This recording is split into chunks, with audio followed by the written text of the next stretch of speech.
are approximately 700 players currently in the major leagues today. But before they hit the big time, the majority of them spent time in the minor leagues. And two of the oldest leagues still in operation continue to produce many of the big leagues' big names.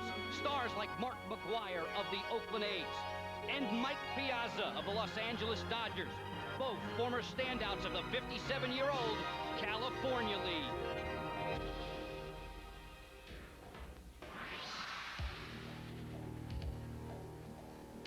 And youngsters like current Atlanta Braves slugger Chipper Jones and Boston Red Sox hurler Steve Avery were once members of the 43-year-old Carolina League.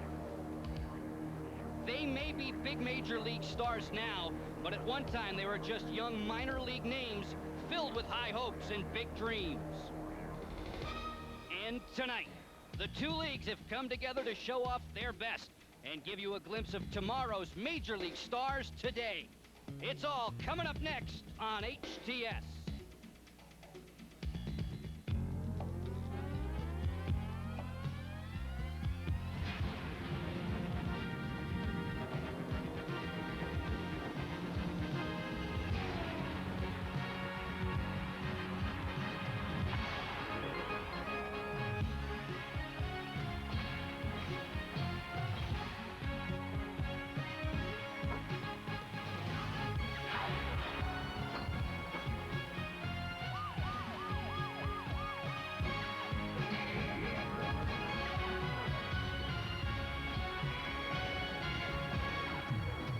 HTS presents professional baseball tonight live from Durham Bulls Athletic Park in Durham, North Carolina. It's the second annual Carolina-California League All-Star Game. Boy, are they ever bullish about their baseball in Durham, and a muggy night of baseball awaits them with one question. Are baseball's next stars right around the corner, closer to the big leagues than we think? Good evening, I'm Joe Beninati. The eyes of the baseball world squarely focused on interleague play these days. We've got interleague play tonight for you, the all-star variety. The cast of characters, young, not household names, but guys who are looking to impress. Steve Barnes, the voice of the Durham Bulls, joins me in the booth tonight. Steve, this is an all-star game. It's an exhibition, but there are a lot of guys out there looking to make a name for themselves. There certainly are, and both managers told me before the game that the first 6 innings are for the players, the last 3 are for them. We're going to do our best to find a winner tonight, as opposed to last year when it ended in a 2-2 tie. One of the reasons it probably won't into a tie this year is the third baseman for the Kinston Indians, Russell Branyan. He's in the middle of the wrecking crew of the Carolina League. The Indians wiped everybody out in the first half. Russell Branyan had 22 home runs in the first half. The ball sounds a little different coming off his bat, and we hope to hear that sound a couple of times tonight. Does it ever. He's got a crackerjack bat. We've got plenty of crew for you ready for tonight's game. Other guys will be joining us in the booth throughout the evening and at field level. Let's get it across the diamond now to Bucky Waters. Thank you. Welcome to Durham, the city of medicine and a heck of a baseball town. Working with me, Michael Curto, the voice of the California League. Michael, you hosted this game last year. It was a 2-2 tie. But with Ramon Hernandez, a low-scoring game, not likely. Ramon Hernandez, one of the top prospects in the California League. He's the catcher for the Visalia Oaks, an Oakland A's affiliate. And Hernandez leads the league in batting average and runs batted in. And he's a Triple Crown candidate. He's up there in home runs, too, among the league leaders. And plus, he's no stranger to All-Star games, as Ramon Hernandez performed in the Midwest League All-Star game last year. Well, there'll be fireworks after the game. It's a beautiful Carolina night. We're expecting offensive fireworks all night long. Joe, back to you. Bucky, thanks very much. One all-star after another. We've got coverage for you on HTS, and it continues back on the other side of the break. The game's opening pitch is only a moment away. HTS coverage of the Carolina-California League All-Star Game is brought to you by the Durham Convention and Visitors Bureau. If you're looking for fun, you should know where to run. We are getting closer and closer to the second annual event, All-Star at the Class A level, but for many of these ball players tonight, it's graduation day. Tonight, HTS is in Durham, North Carolina. We're preparing for a second annual event, an all-star game featuring the class of the Class A level. Carolina Leagues and the California League. Joe Beninati joined by Michael Curto for the first half of the ball game tonight, Michael. And last year's event was hosted by your city, and I know it's a terrific time for the fans. They're going to be enjoying it, but the ball players lining up and being introduced to these spectators are feeling a little bit of nerve right now.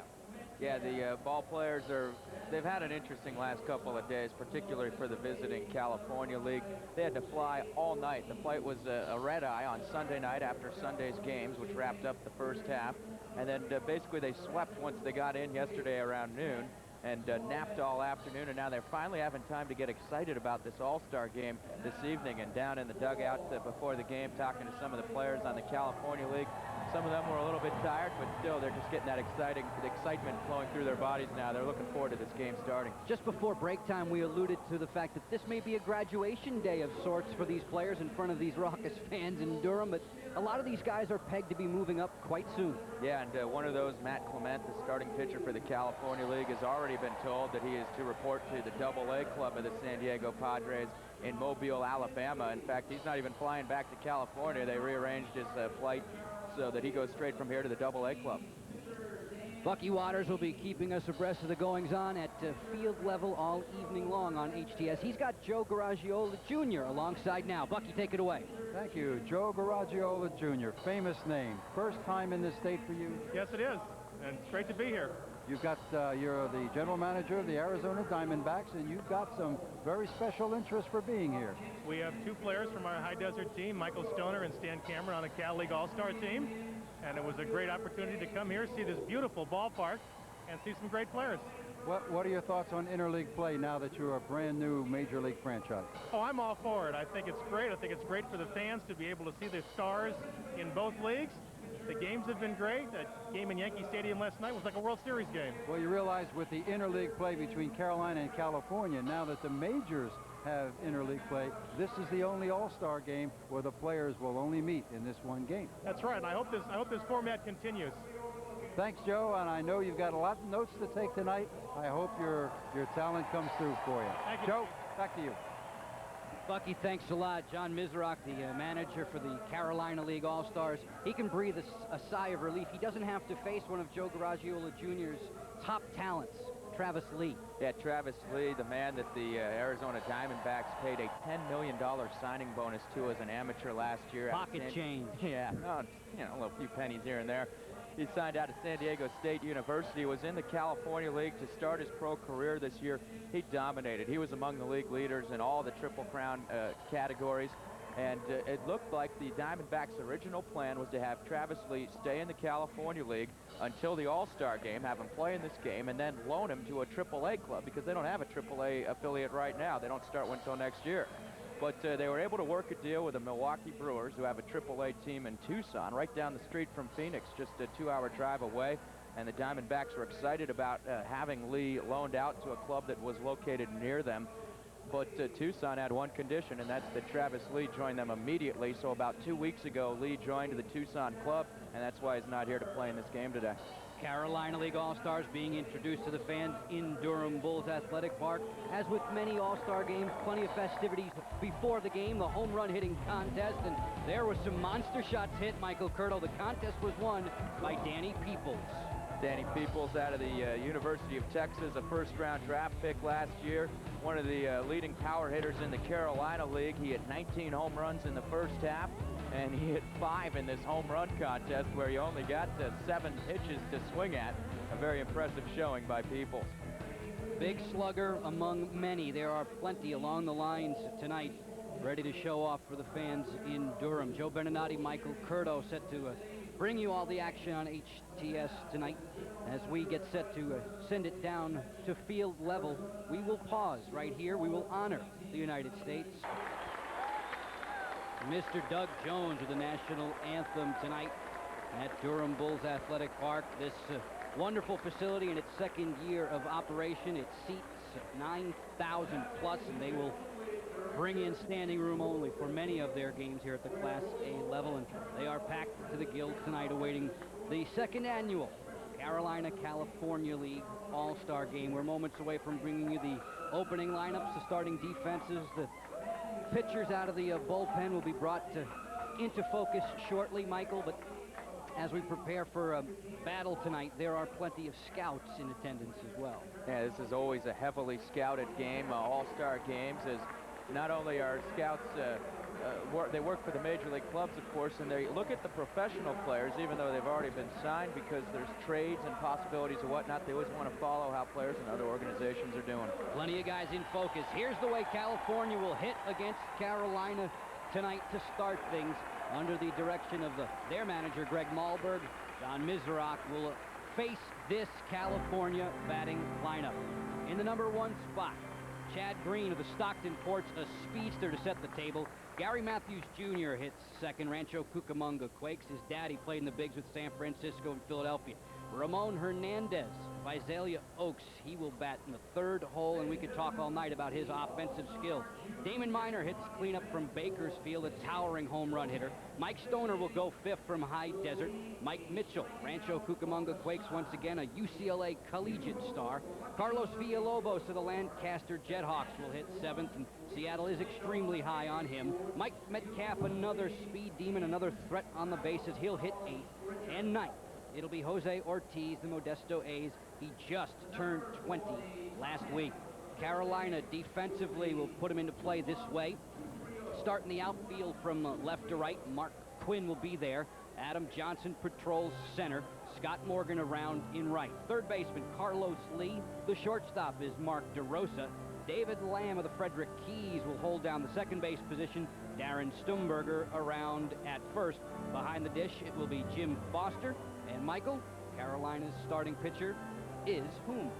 Well, Cliff Polite is going to take the mound, a right-hander who, upon his signing of his first professional contract, it was a question whether he'd ever be named to an all-star team. He was a 54th round draft pick out of a junior college in St. Louis, but he has developed into the top starting pitcher in the Carolina League this year. He leads the league in wins and earned run average.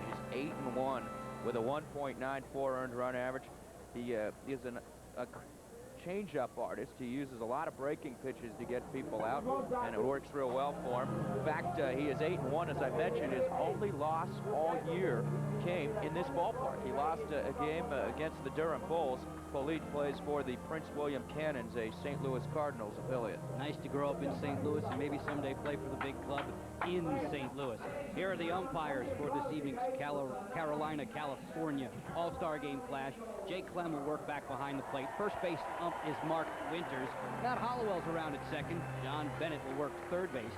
Down the line and left, it's Bob Howard, and Jason Gibbon will be focusing his attention on the right field line.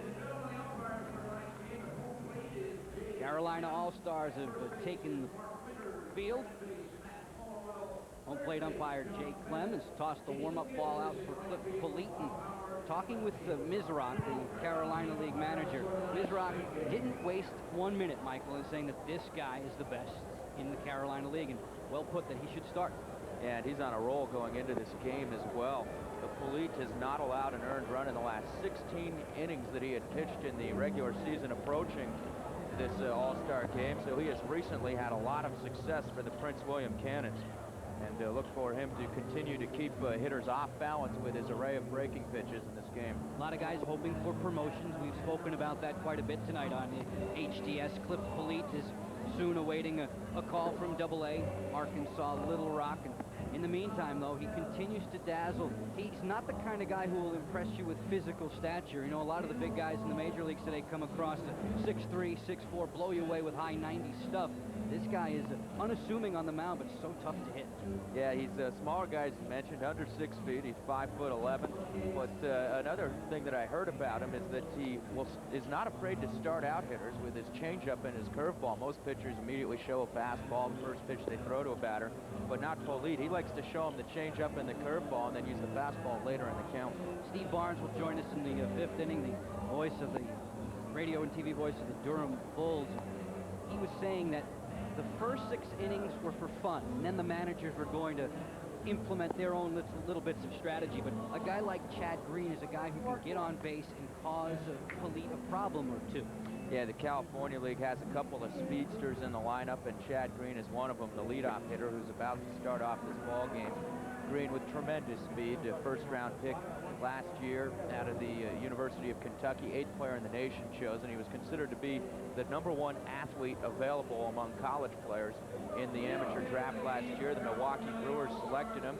He was on Team USA last year, too. Played in the Olympics in Atlanta and was a reserve outfielder on that club, won a bronze medal for his efforts, and now he's in the Carolina-California League All-Star game. We are just about ready to go. Mr. Green will step into the batter's box.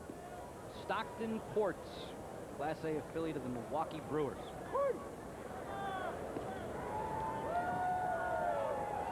Elite starts him with a fastball. Down low. Ball 1.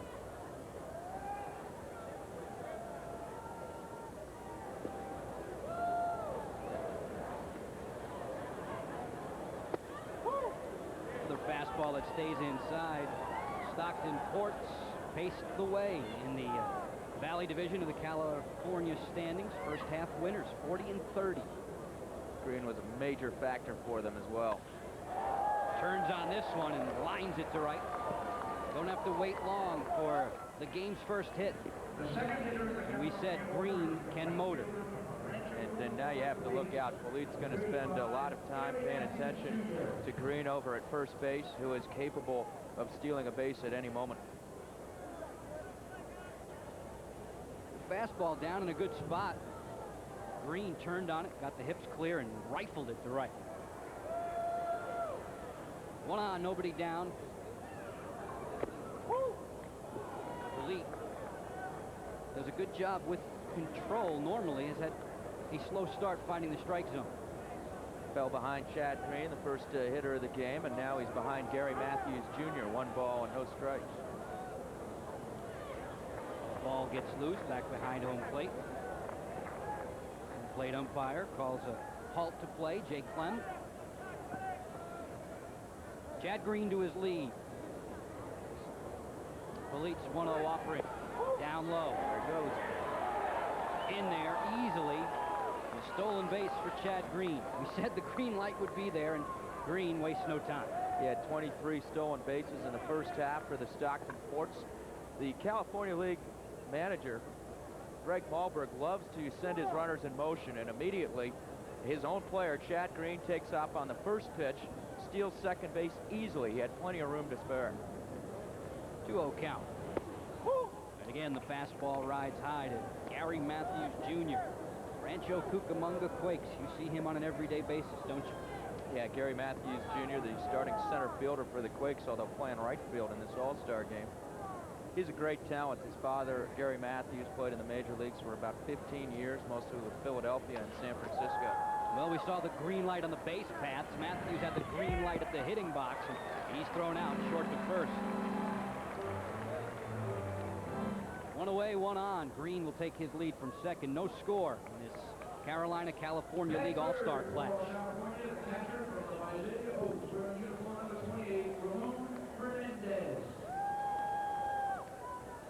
Guy we expect big things from in the future digs in now in the 3 spot. Ramon Hernandez. Ramon, a tremendous power hitter and the leading RBI man in the Cal League. And you can't laugh at his batting average. Polite's going, watching Green go again, and the throw gets away from third, but not far enough. And Chad Green, we were told, would cause havoc, would put pressure on the defense, has stolen 2 bases in the first inning tonight. This is exactly what he does for the Stockton Ports. The Ports really only have 1 power threat in their lineup. Green sets the table for that team. They make things happen, and that's why they won the first half title in the Valley Division. Things like you just saw, Chad Green stealing second and third. A lot of times you don't see runners try to steal third base. Got the great jump on Polite. No chance for the catcher Foster. Swing and a miss at a good slider. And the count levels at 1-1. Typically in a situation like this, I mean, look at Ramon Hernandez's RBI total, 73 and a half a season. With a runner at third and 1 out, it's almost an automatic that he will bring him in. Another off speed, lifted to right. Settling under it, Scott Morgan will squeeze. And here comes Green with the first run of the ball game. Ramon Hernandez just does not let RBI opportunities pass him by.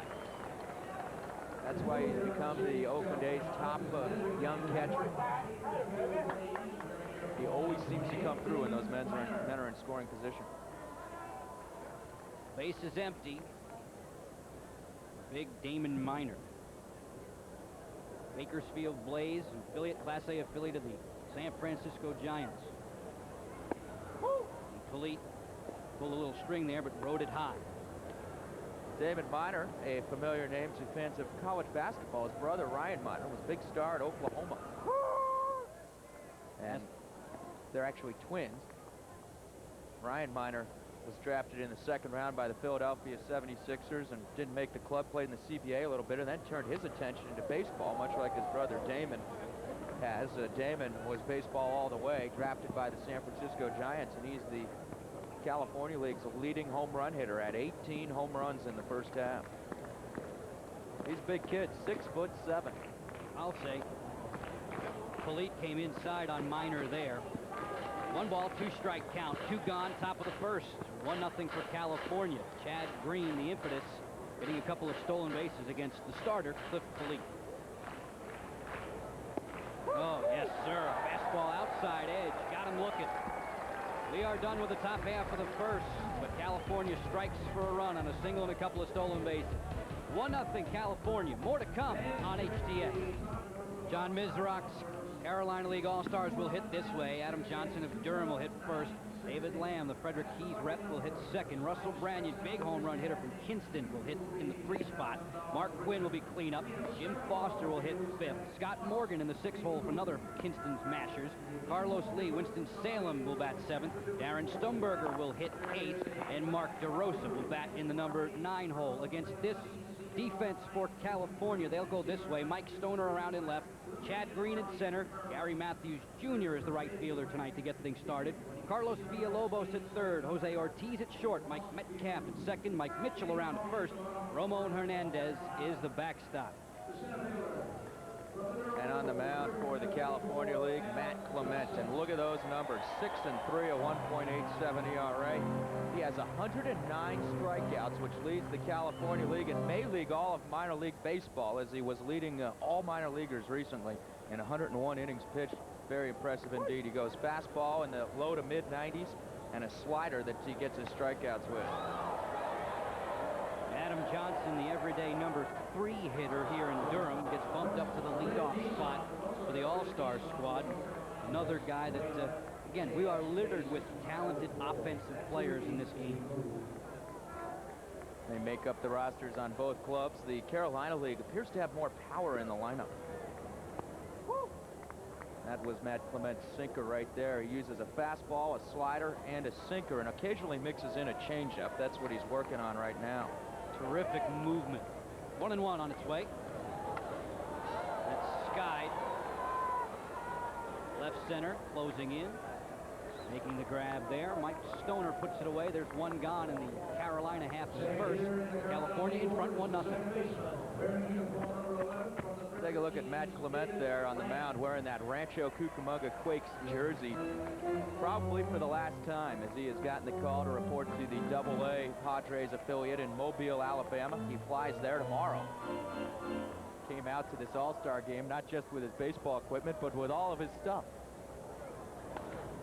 Another sinking fastball that sliced to left for a base hit.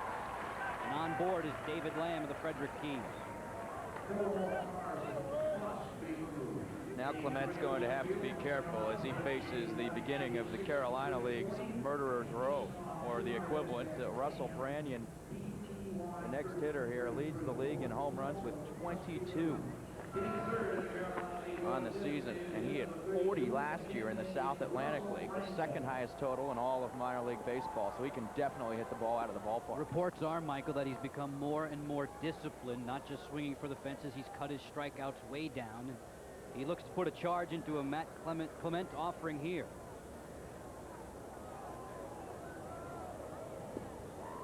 David Lamb at first. Breaking ball finds the back door for strike 1. Clement didn't have any problems allowing home runs in the California League, only 3 in over 100 innings. But this is a different lineup that he's facing today. You always hear the word stuff thrown around. This guy has excellent stuff. Lots of movement on all 3 pitches.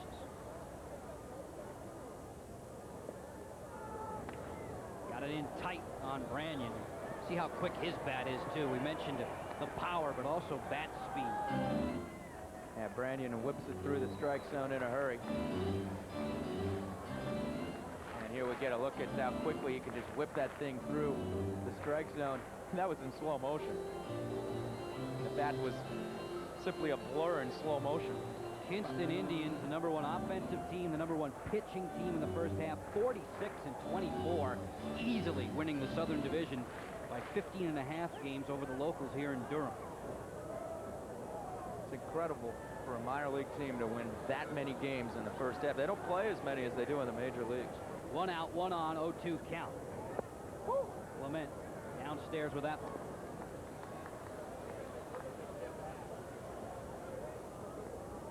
Clement was wondering if he'd be able to appear in this game at all. He pitched 8 innings on Saturday night in a game in the California League, and he typically wouldn't touch a baseball on this shorter notice. It'll be a short stint. Good breaking ball. Got Branyan to swing and miss and strike out. Right there, Clement knew that he was facing one of the top power hitters in all of minor league baseball. So he did not want to go at him with a fastball in the strike zone. So he goes with a sinking pitch right here, and Branyan swings right over it. Clement knows that when you're facing a serious power hitter like so many of these all-stars for the Carolina League, you don't want to throw him a fastball in the strike zone because it's likely to get pasted.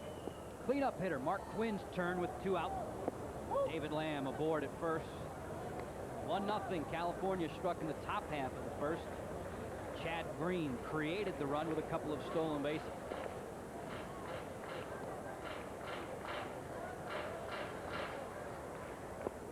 .1-0 pitch, another good off-speed breaking ball, finds the inside corner.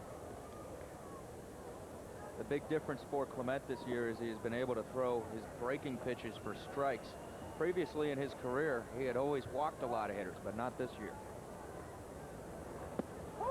Fastball just missing off the outer edge. Mizrock, the manager for the club that Quinn performs with, the Wilmington Blue Rocks, said this guy doesn't miss a mistake. You make a mistake to him and he will make you pay. He's got the count deeply in his favor now, 3-1. This might be a good pitch here to send the runner in motion on the 3-1. Clement needs to come in with a strike. I think Mizrock is a seeds guy or a peanuts guy in the bench. I'll have to ask him. There's a fastball, and it's skied straight away.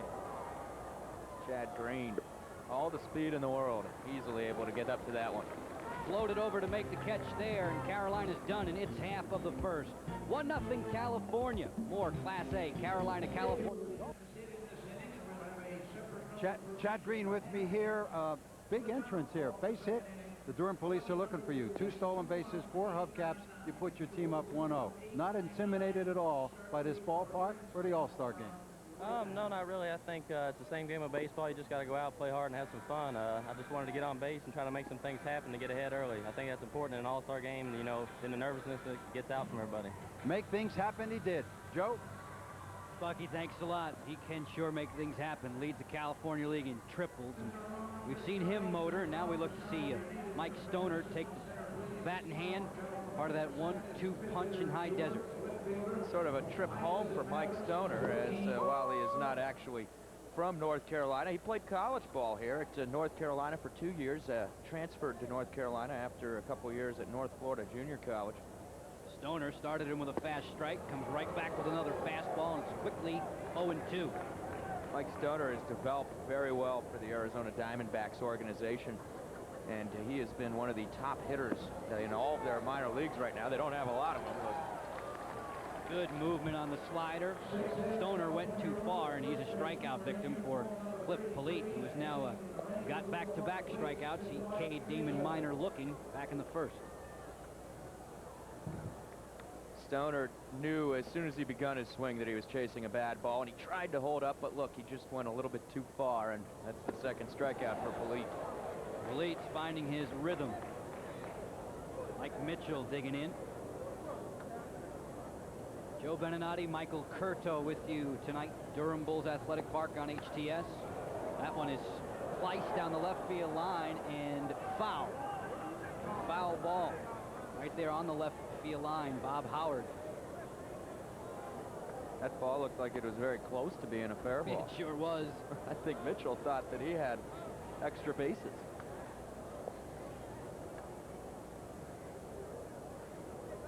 We're going to look at it here. Mitchell loves hitting to the opposite field. Trying to slice that one down the line. And Polite blows him away with more high heat. 3 strikeouts in a row for Cliff Polite, who has more than settled down.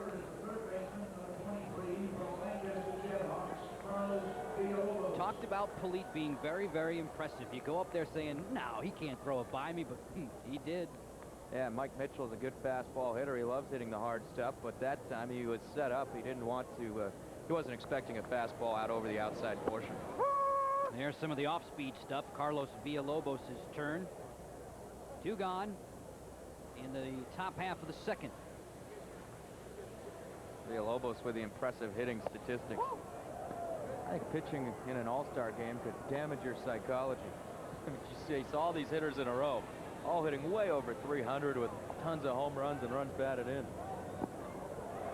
Swing and a miss there, and it's 1-2. Polite looking to finish with a bang as we've got action in the Carolina bullpen. This could be Polite's final batter, and if so, very, very impressive after a start where he gave up a hit and then got burned on the base paths. Downstairs, and the count evens at 2. Looks like Dan Reed, former Stanford University pitcher, warming up in the bullpen, now a member of the Frederick Keys. Fastball fouled away. The 22-year-old Reed hails from McLean, Virginia. Sure, he's tuned into HTS on more than one occasion.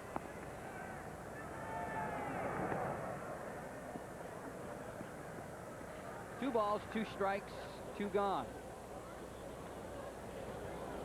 Good pitch. Another off-speed curveball from Cliff Polite. 4 straight strikeouts, and that's the way to end your night. We're going to the bottom of the second. 1-0 California. California has the lead in the second annual California League All-Star Game being played at Durham Bulls Athletic Park in Durham. We have our first pitching change of the night, and as anticipated, Matt Clement went just that 1 inning. And now, Michael, what can you tell us about Jason Brester? Well, Jason Brester is a San Francisco Giants farmhand, and he pitches for the San Jose Giants. It's a left-hander, as you can see, and look at his numbers: 5-2, 2.95 earned run average. He's only 20 years old, one of the younger players in this All-Star game. He was a second-round draft pick in 1995 out of Burlington Edison High School in Burlington, Washington, where his senior year he had an earned run average of, get this, 0.11 his senior year in high school. They really lit him up. Yeah, I wonder who scored the run. Brester looked good last year in the Midwest League, pitching for the Giants affiliate they had out there last year in Burlington, Iowa. And now he's come on very strong in the California League. Been the San Jose Giants' top starting pitcher so far in 1997. Brester's the only change for the California League. Youngsters abound here at Durham Bulls Athletic Park. Capacity listed at 9,033. And here's your buddy Tremor doing a little tightrope act. It's always good to have the Rallysaurus around, the Rancho Cucamonga Quakes. Rallysaurus. Yes, the Quakes mascot, Tremor. Of course he is. He's got a little brother named Aftershock, but he didn't make the trip. Oh, God. Very nice. Very, very nice. All right, getting things started for the Carolina League. You're talking about a triple crown threat. Jim Foster. First pitch swinging, and Foster loves this ballpark. Back on the 11th of June, he hit for the cycle here. One of the rarest feats in baseball. It's rarer than a no-hitter, a batter hitting for the cycle. And how often do you see a catcher hit for the cycle, I wonder? Usually they don't have enough wheels to make it around to third to get the triple. He got the triple last, so obviously he wasn't running on fumes. The 0-1. He's high, 2-0. Foster's sort of a Carolina League veteran, if you will. This is his 3rd year in the circuit, and he has really put it all together in 1997. We understand he won't be here for long. Double-A Bowie awaits. That pitch stays away, and the count is 2-1 in Foster's favor. hard-throwing Jason Brester. Gotta love left-handed pitchers who can get it up there in a low 90. Foster trying to get his timing on that outside fastball. Spoils it. And evens the count at 2-2.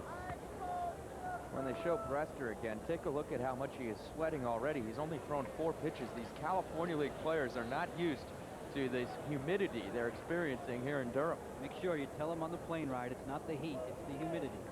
Over and over and over. They've been trying to teach me that. Good pitch.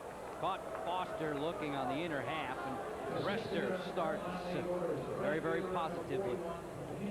This is just a perfect fastball right on the inside corner. He couldn't put it in a better spot. Foster was worried it might hit him. But it got the black portion of the plate, and he knew it. Totally locked him up. Scott Morgan's turn. Another one of the heavies in the Kinston Indians lineup. And again, the Carolina League hitters, Foster and Morgan, have both been behind that little cut fastball, trying to nibble on the outside edge as Brester. 0-1, 1 down, 1-0. California has the lead. Carolina is batting in the bottom half of the second.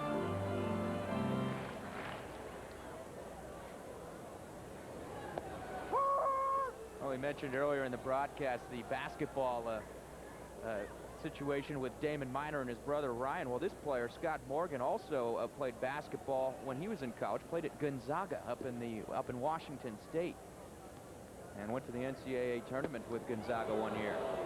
Just living on the outside edge, and he rings up Morgan. Well, Brester has emerged from the bullpen with back-to-back strikeouts. Anything Polite can do, I can do better. Jason Brester strikes out the first 2 batters he faces. This is a ball that is up and away, and Morgan probably should have laid off of it, and he tried to check his swing, but he could not. As you can see, he crossed the plane of the plate there, and his wrist broke. Great thing about a good fastball, just explodes on its way to the plate, and you can't catch up. There is yet another one. This time Carlos Lee takes a look. California League with a lot of power pitchers on the all-star roster this year. Carolina League, I'm told, a lot more of the finesse pitchers. Turned that one over a little bit and rode it outside. Count even at 1-1. 2 gone in the Carolina half of the second. Jason Brester of the San Jose Giants. His California League all-star squad has a 1-0 lead.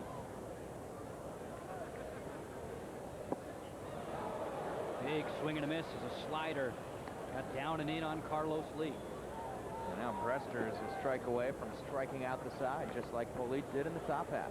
First event last year out in Rancho Cucamonga, the pitchers took over and dominated, and thus far they're having the same script.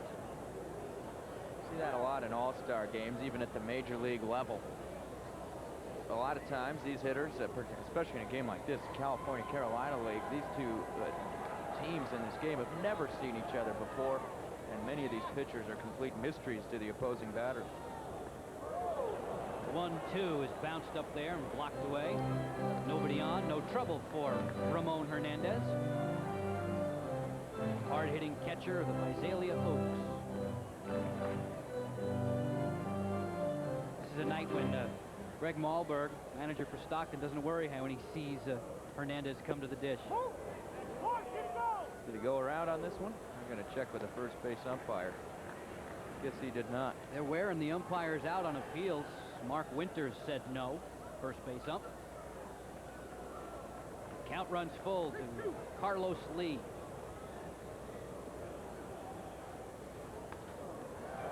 That one's popped up. Right side of the infield. First baseman says he'll take it. And it is put away. Mike Mitchell will squeeze. That's the end of 2 in Durham. 1-0 California. Welcome back to Durham Bulls Athletic Park. The California All-Stars with a slim 1-zip lead. Paul Runge, the manager of the Durham Bulls. When Atlanta and Durham united in 1980, you were the starting shortstop. That's a divorce in the making. The Bulls are going AAA. Your thoughts? Well, obviously, we've had a long-standing relationship here in Durham. I was here in the first year in 1980 as a shortstop, and unfortunately, that relationship is coming to an end this year, but AAA baseball is coming into Durham, and they'll see some exciting players in the future. And there's some out here tonight. Certainly. Joe? Bucky, thanks. Paul Runge, 50-year manager, 5 different Braves affiliates, so he has made his way around the Atlanta Braves organization. New pitcher on for the Carolina League. Dan Reed will face Mike Metcalf to start things here in inning number 3. And I think Dan Reed may be the first pitcher in the history of the California-Carolina League All-Star game who has been in both leagues. He pitched for the High Desert Mavericks in the California League last year.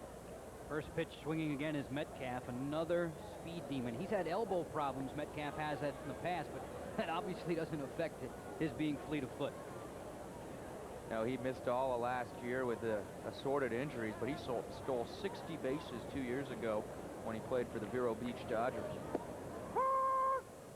And Metcalf is a batter that the Carolina League should certainly not want to see on the base paths no matter what, because like Chad Green, who basically stole the run in the first inning, Metcalf can fly and he will run at any pitch.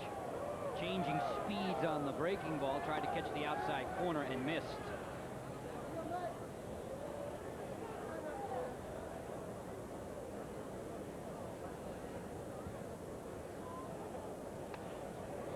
And again, got inside, got in the kitchen. San Bernardino Stampede. Mike Metcalf is a representative of that club. San Bernardino won the Freeway Division, the first half standings, another 40-30 record. Got the better of your Quakes by 2 games, Michael. Metcalf had one of the key hits in that stretch drive, hit a game-winning 3-run homer in the bottom of the 9th inning to win a game. Real good off-speed pitch. He'll throw that changeup any time in the count, and he got Metcalf. We'll take a second look at that pitch as Reed throws this one. Good movement on the pitch, and it looked like it might have caught the outside corner if Metcalf hadn't swung at it. He realized he had to take a cut at it since it would be close, and he just missed it. Jeff Morris is the pitching coach at Frederick, and they have been working with Reed to change speeds at any time in the count. There's another first pitch changeup, and a big swing and a miss from Jose Ortiz, Modesto A's shortstop. 20-year-old from the Dominican Republic. Seems like the A's always have another Dominican shortstop to fill in. Last year in this California-Carolina League All-Star game, it was Miguel Tejada, who is now one of the top prospects in all of minor league baseball. Speed and power and defense at shortstop. And now he moves up to Double-A, and they bring in Jose Ortiz, and he has had a tremendous first half, and he makes plays defensively at shortstop that amaze people. Real flashy. Ortiz's California League All-Stars are in front by 1. Ortiz sends a sinking line drive to center, and coming on to make the catch before the local fans, Adam Johnson of the Durham Bulls with a fine play. Hey, it's an all-star game. Why not dive any chance you can to make a spectacular catch in the outfield? Adam Johnson just stole a base hit from Jose Ortiz. We'll watch this one again. So there are 2 away as we look at Johnson's efforts. Come a long way for that ball. Got the uniform a little bit dirty and made the play. Top of the order comes back around. Chad Green, who singled, stole a couple of bases in the first, and scored the game's only run. He's up there with a 1-0 count. Another line drive. Johnson won't get this one. It'll fall in, and Green is 2 for 2. Takes the big turn, but won't challenge the arm of Johnson. That was a nice job by Adam Johnson in right center field to cut that ball off, because if that rolls to the wall, Green is going to run forever. And Johnson raced over there and gloved it on 1 bounce before it could split the gap and go into right center field out towards the fence, and he limits Green to a single. The only thing is, it could wind up being a double or a triple anyway if he starts stealing bases again. Bucky Waters talked about Green stealing hubcaps and bases. Well, lock everything down now, because he's bound to try it again. There are 2 gone. Doesn't want to take the bat out of the hands of Gary Matthews Jr., however. Matthews grounded out short to first, back in the first. 1-0, California has the lead. Matthews is a switch hitter, and he's batting right-handed for the first time now. He hit left-handed when he grounded out in the first inning. Also, with the left-hand pitcher on the mound, Green, as you see him there at first base, is probably going to have to take a little bit of time to learn the move of Reed before he tries to steal second. Scouting reports on Reed, too, are that he has an excellent move to first base. This one popped up to shallow right. Coming on, Scott Morgan will squeeze it, and California is through. 3 turns at bat. 1-0. California has the advantage. We'll roll right along to the bottom of the 3rd when you're back on the other side. Carolina expects to send Darren Stumberger, Mark DeRosa, and Adam Johnson to the plate against California. Carolina League All-Star game. We're moving to the bottom of the 3rd. We have another new pitcher, Michael. Jason Grote is on the hill. Jason Grote, a San Francisco Giants prospect, right-hander. Plays for the Bakersfield Blaze, one of 2 Giants affiliates in the California League.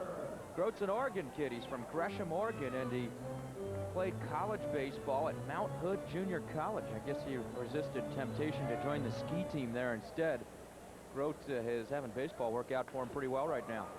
Stumberger, first pitch swinging, greets Grote to this all-star clash with a solid single to left. As anticipated, what was forecast, there were showers in the forecast, and you can see the precipitation on Mr. Stumberger's lid.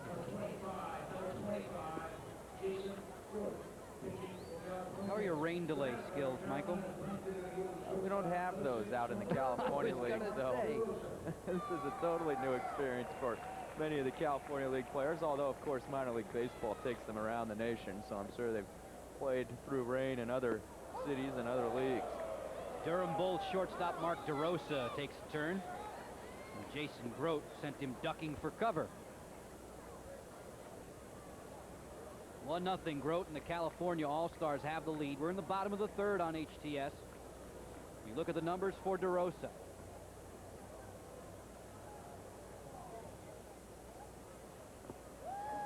Breaking ball down, and nicely done. A good stop there for Ramon Hernandez. Look at all the empty seats. The fans here during the rain crowd up in the aisle, which is under an overhang. I was going to say, before too long, they'll be up in the booth with us. Comfortable and climate controlled up here. Line drive, DeRosa singles to right. That'll move Stumberger up a base.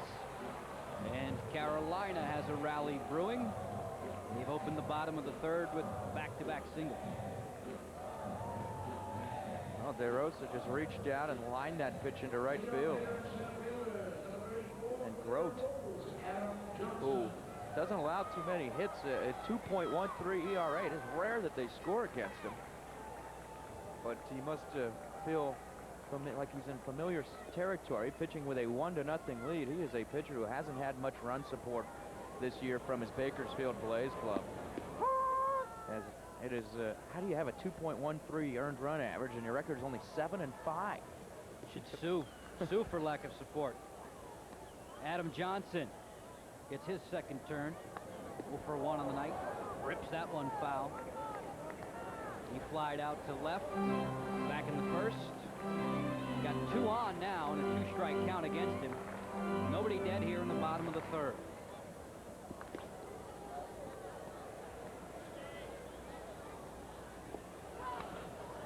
Bounced right back through the middle. Knocked down well by Metcalf, but they'll get no one.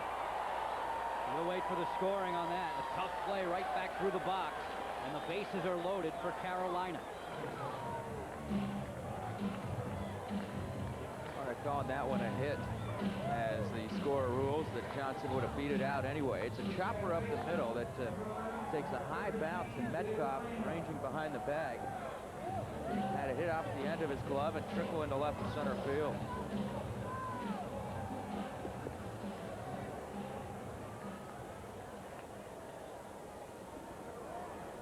David Lamb's turn. He's single back in the 1st. Bases are loaded. And the rain is falling. Breaking ball in there from Jason Grote. Called strike 1. David Lamb, like the pitcher in the top half of this inning for the Carolina League, Dan Reed, was also in the California League last year. He was with the High Desert Mavericks as well. The Baltimore Orioles had their affiliates in the desert a year ago. Off speed, swung and missed. 0-2. Lamb was a 2nd-round draft pick originally. Playing shortstop last year. They've now moved him to 2nd base. Played short in this league at the age of 19, did David Lamb with the Frederick Keys. Fastball rides high, and 1-2.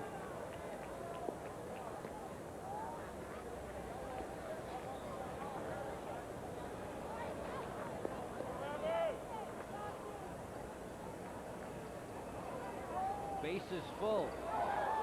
Bottom fell out of that. David Lamb is a strikeout victim. That's a big strikeout right there for Jason Gross, with the bases loaded and nobody out. Now he's set himself up where he has a slugger, Branyan, at the plate.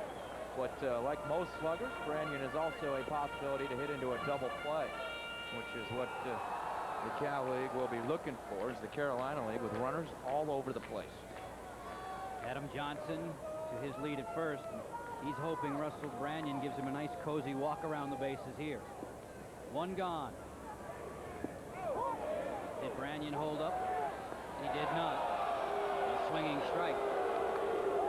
One away. 0-1 the count. 1-0 California. We're in the bottom of the third, and Carolina is threatening, and perhaps its most dangerous hitter is in the batter's box. 40 home runs last year, 22 at the intermission this year. That's a lot of home runs. Routine. Grote won't give him a fastball to rip on. Another off speed, stays low. Count is 1-1.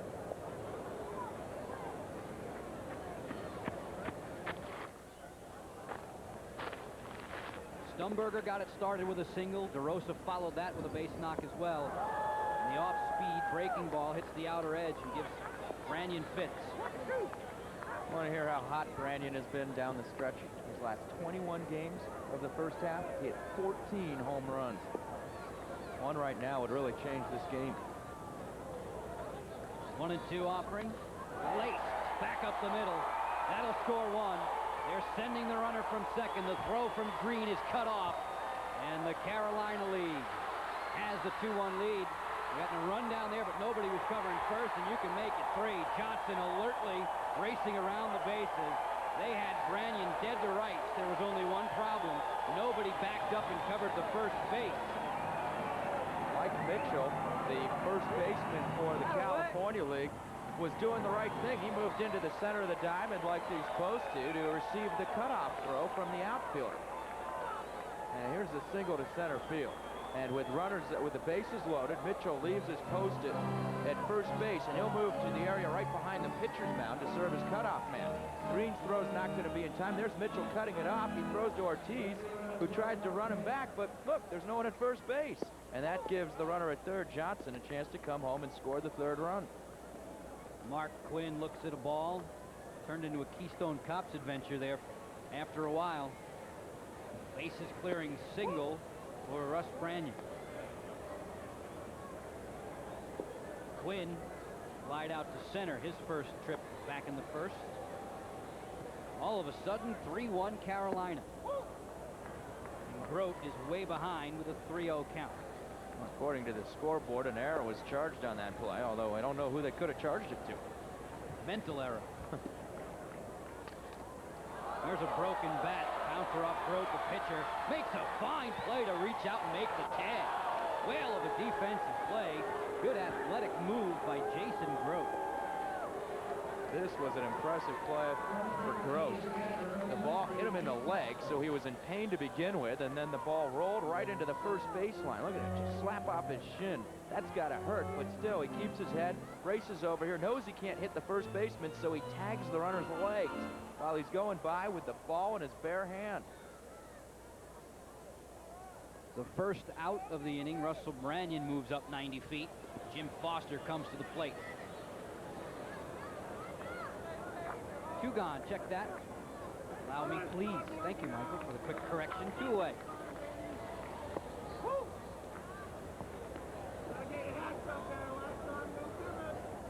Foster struck out looking.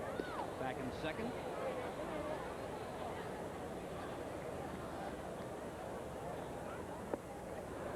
Swings over top of that offering.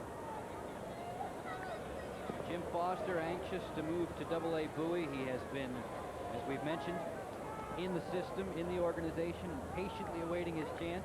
He's seen some Triple-A duty, was 5 for 9 with Rochester in a brief stint, so this guy can hit and has hit everywhere he's been. Curveball off the bare hand. That's got a sting. It rolls through the wickets, and it'll score a run. Ortiz muffed it, and Carolina's got its 4th run of the night. Russell Branyan accepts congratulations on his way to the dugout. 4-1 Carolina. Grote just getting beaten up on there on the mound. He had a ball off his shin and then tagged someone after barehanding it and tagging the runner go by. This time he tried to barehand a chopper up the middle and caromed off his hand. Look, you can see he's in pain afterwards. It stings. He shakes his hand. And then Ortiz, known for his great defensive plays, had to go right through his legs, and that cost the California League another run. Hit off of the pitcher. Grote maybe had some overspin, either that or it was nonchalanted by Ortiz. Foster is aboard and running. Snap throw down to second, not in time. The catcher, Foster, steals a base. Foster has surprising stolen base totals for a catcher, as he is 8 for 8 stealing this year in the Carolina League. That would have been his 9th steal, although it won't count, having come in an all-star game. Michael, I'm impressed. You avoided the catchphrase, runs well for a catcher. You allowed me to say it. Oh, okay. Thank you. Common courtesy. Big swing and a miss there. Scott Morgan over top of the off speed. 2 gone. 4-1 Carolina. Foster with a stolen base, hoping to be plated by the heavy-hitting Morgan. He put on a show in the pregame home run hitting contest as well. Curveball bends away. Count is 2-1. Scott Morgan and Damon Minor out of getting a slam dunk contest. They're both 6 feet 7 inches tall. Too big for my league. We lower the baskets. Jason Grote. Breaking ball catching the corner. Home plate umpire Jay Clem bringing up another strike. Count is 2-2.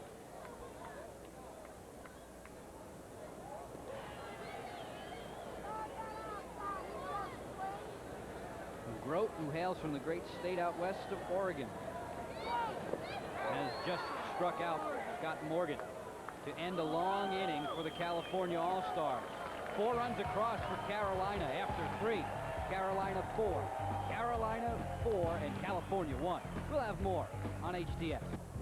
So Carolina League All-Star pitcher Dan Reed got a 4 spot in the home half of the inning, and now he'll go to protect it against the California League All-Stars. 4-1 Carolina. 4 runs, 4 hits, no errors as you see across, and California with some sloppy D an inning ago helped to create the explosion for Carolina.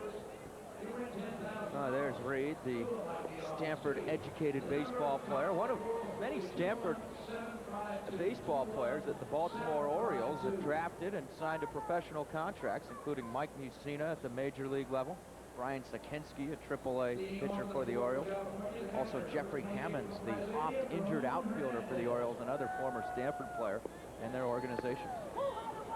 Ramon Hernandez will start it off, the California League All-Star starting catcher. Sacrifice, easy for me to say, sacrifice fly and a run batted in. Grounds this one wide of third base and foul. He played at Chad Green with the first run of the ball game back in the top half of the first.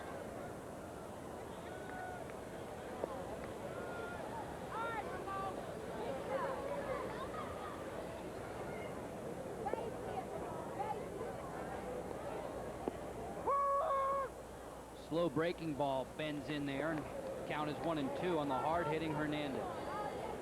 Hernandez from Caracas, Venezuela. The Oakland A's very good at scouting in Latin America. Rolls this one to third. Plays short, hopped across the diamond and gets away. That'll be an error. Hernandez will move up a base, and he'll stand at second on the error.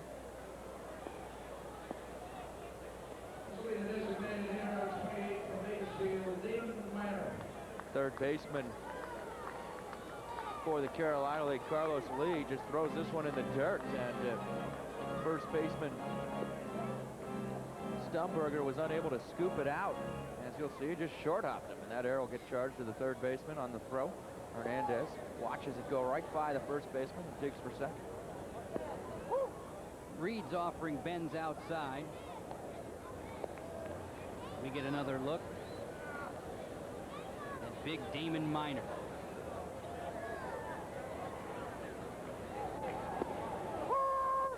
Another big breaking ball, and Minor takes a peek. He took a peek at one too many from Cliff Polite back in the first inning, struck out looking. Hernandez off from second. Make it 3 straight breaking balls from Reed. We're talking about the big catcher. Hernandez, being from Venezuela, he has improved with each passing year. His command of the English language is getting better and better. Hernandez may eventually find his way onto one of my radio pregame shows back when I get home to Rancho Cucamonga. You getting ready to roll tape on him? Yeah, well, There you you know, go. a lot of times you have to look out with in baseball with these young Latin American players. They're just learning English, but he's now in his third year in America, starting to learn speaking pretty well. Another off-speed. Reed trying to catch the outer edge. Home plate umpire won't bite. Jay Clem said ball. 4-1. Carolina has the advantage. This is the top half, the visiting half of the fourth. That's Damon Minor. The rain has stopped for the moment. Minor rolls this one wide to first base. Foul ball. Fielded by the bullpen catcher down the line in right. Bullpen catchers get a lot of work. Jeffrey Leonard not in the bullpen, but around coaching the lines at third base. The hack man. Should have had him in the home run contest. Maybe he could have done a little one flap down for himself. There you Remind go. us of the 1987 playoffs when he homered in 4 straight games. Minor appeared to be struck by that big breaking curve, took it right in the elbow, and he'll take first base as a result. So Reed tried to come inside with that breaking ball, and you'll see too far inside. Minor is stoic in the box. He didn't move out of the way at all. In fact, it looked like he leaned into it a little bit. You don't usually see that in an all-star game. Usually these guys want to get their hacks in and try to hit a long ball, but sort of leaned into that one, and he'll take his base. It's a lot different when it's a 95-mile-an-hour heater. Yeah, that's for sure. Stoner takes the rip, fouls off the first pitch. 0-1 count. 2 runners aboard for California. Ramon Hernandez at second. Damon Minor hit by the pitch. He's on at first. Mike Stoner, the batter, was named All Atlantic Coast Conference his senior year at North Carolina. And because he had been passed over in the draft the previous year, he was able to sign as a free agent with Arizona prior to the draft after his senior year. 20 home run guy was Stoner. 20 homers in college for the UNC Tar Heels. High desert. In the Mojave Desert, is that right? Right on the edge of it, yes. Okay. And hopefully someday for Mike, a place in Arizona. That one cued off the right field line. Mike strike count. Mike Stoner has a good chance to be in AAA next year. The Arizona Diamondbacks are allowed to field a AAA team when their major league team breaks in next year. However, they're not going to have a AA team until 1999. And after the year Stoner's having this season, it would be it doesn't make a whole lot of sense to keep him in the California League for another year just because they don't have a AA team. They might have to move him up to AAA quickly and see if he can hit the pitching in the Pacific Coast League. Reed lets that one slide outside. Count evens at 2-2. 2 men aboard, nobody out. California half of the fourth. It's Carolina with a 4 spot in the bottom of the third. 4-1 leaders.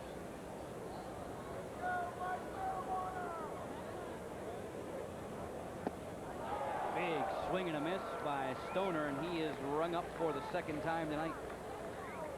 Polite got him back in the second, and this time Reed records a strikeout. Now let's see the pitch that he struck out on. Just looks like a straight curveball that came in. Swung right through it. Dan Reed, sneaky, clever. Some of the adjectives used to describe him and his pitching ways. He'll take a look now at Mike Mitchell. These two may have faced each other in college. Reed at Stanford and Mitchell at their Southern California rival, UCLA. I think everything Reed throws has a wrinkle in it. He doesn't throw anything straight. Off speed after off speed and with plenty of movement. There's a fastball riding high. 1-1.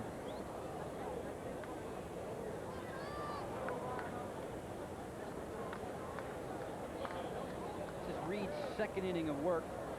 Starter Cliff Polite pitched the first 2 and went out with a bang. Finished up with 4 straight strikeouts. He'll bluff Hernandez back to second. Nobody covering, so Ramon was there by his lonesome.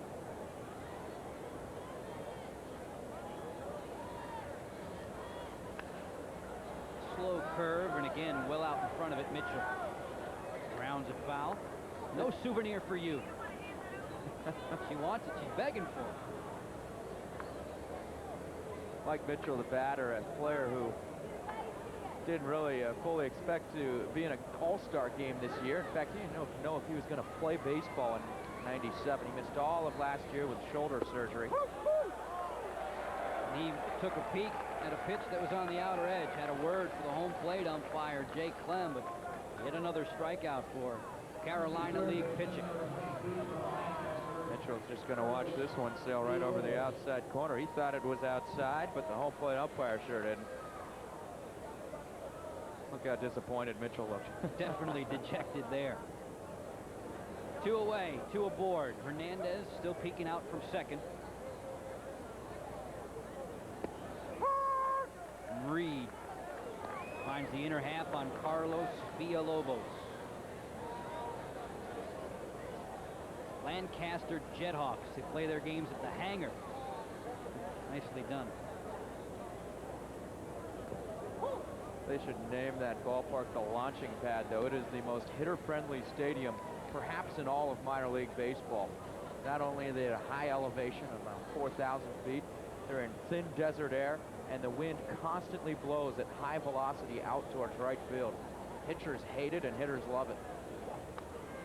Off speed, fouled off the right. No wind to speak of here in Durham Bulls Athletic Park. Flags are limp in straightaway center.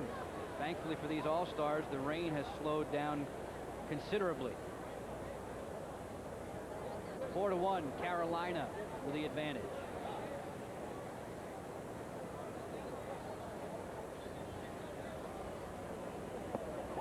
Reed wanted it. 1-2 is judged low. 2 balls, 2 strikes, 2 away. See just how close this one was. Oh. You're squeezing me, Blue. You're squeezing me. I hear that from the bench. Or maybe it was me. I don't know. Reed got him. He rings up Villalobos. Strikeout ends the inning. Carolina has the 4-1 advantage. We're through with the top half going to the bottom of 4 on HDS. The Carolina All-Stars forged the 4-1 lead coming to bat here in the 4th in Durham, North Carolina. The starting pitcher for California is Matt Clement. Matt, you only went 1 inning, but that was by design. Yes, it was. I had an 8-inning game on Saturday night, and I was just happy to get through 1 inning today, and it was an honor to be able to start the game. You're the pride of Butler, Pennsylvania. This is your last A-League ball game. You're going to AA to Mobile. How you feel? And it took 4 years, but I'm very happy and ready for a new challenge now. Why are you moving now and not 2 years ago? Learned how to pitch. Didn't pitch in high school. Don't walk as many people now. Can throw more pitches for strikes. Just become an all-around better pitcher. And he did all of that in the 1st inning, and his team led 1-0. You got a chance to be the winner. Joe? Bucky, thanks. Quite a future for that young man. Ted Lilly hopes the future is just as bright for him. Ted Lilly, new pitcher here for the San Bernardino Stampede. Not too good in the won-loss column, but his ERA is outstanding. And look at that, 97 strikeouts in 76 innings with only 16 walks.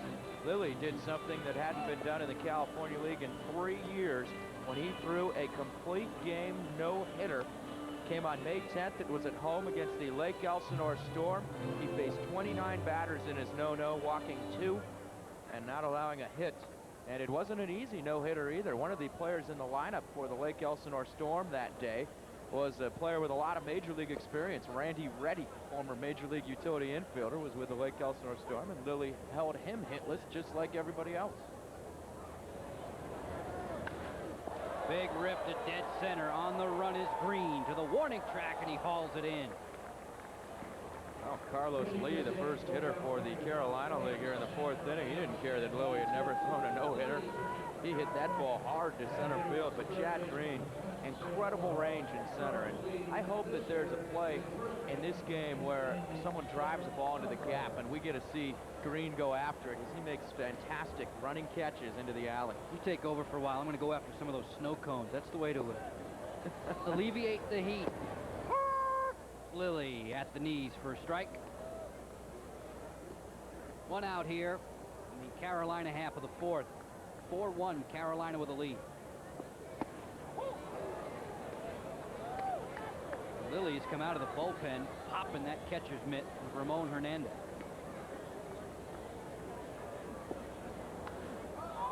Off the end of the bat, will it carry? No. Stoner circles in and fields and puts away the out. And there are two gone. Action, baseball action continues tomorrow on HDS.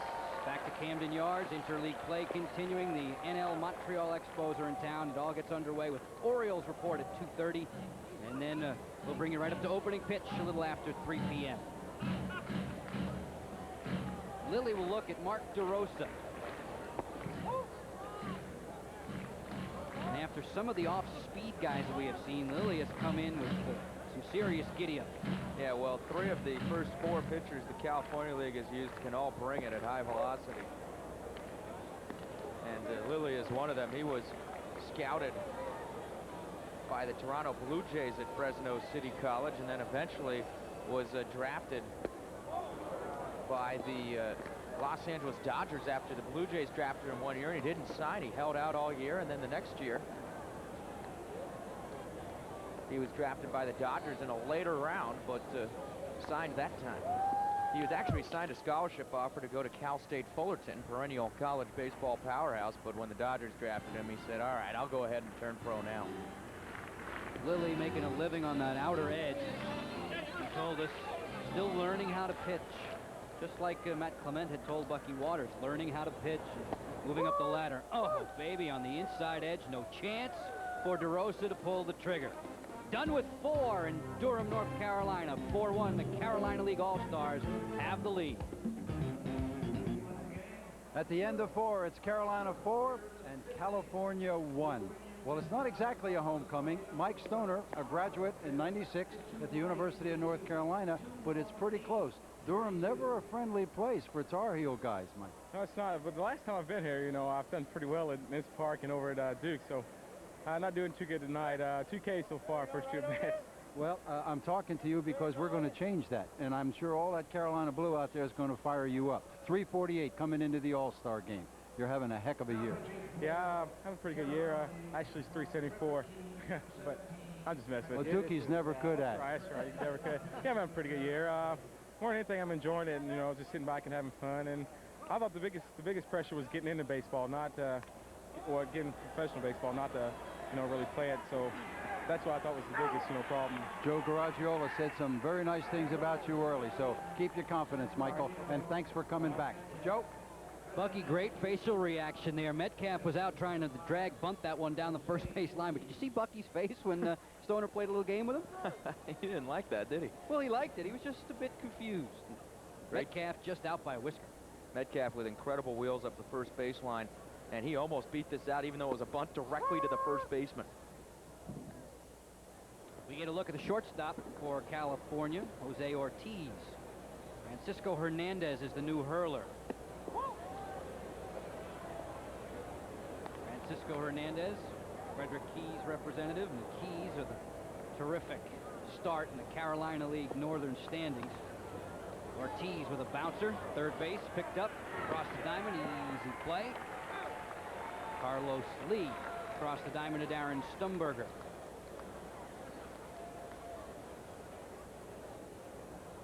Talking about the Keys, though, Michael, 45 and 25. They won 8 straight before the first half break. It's the best start, best first half in Keys history.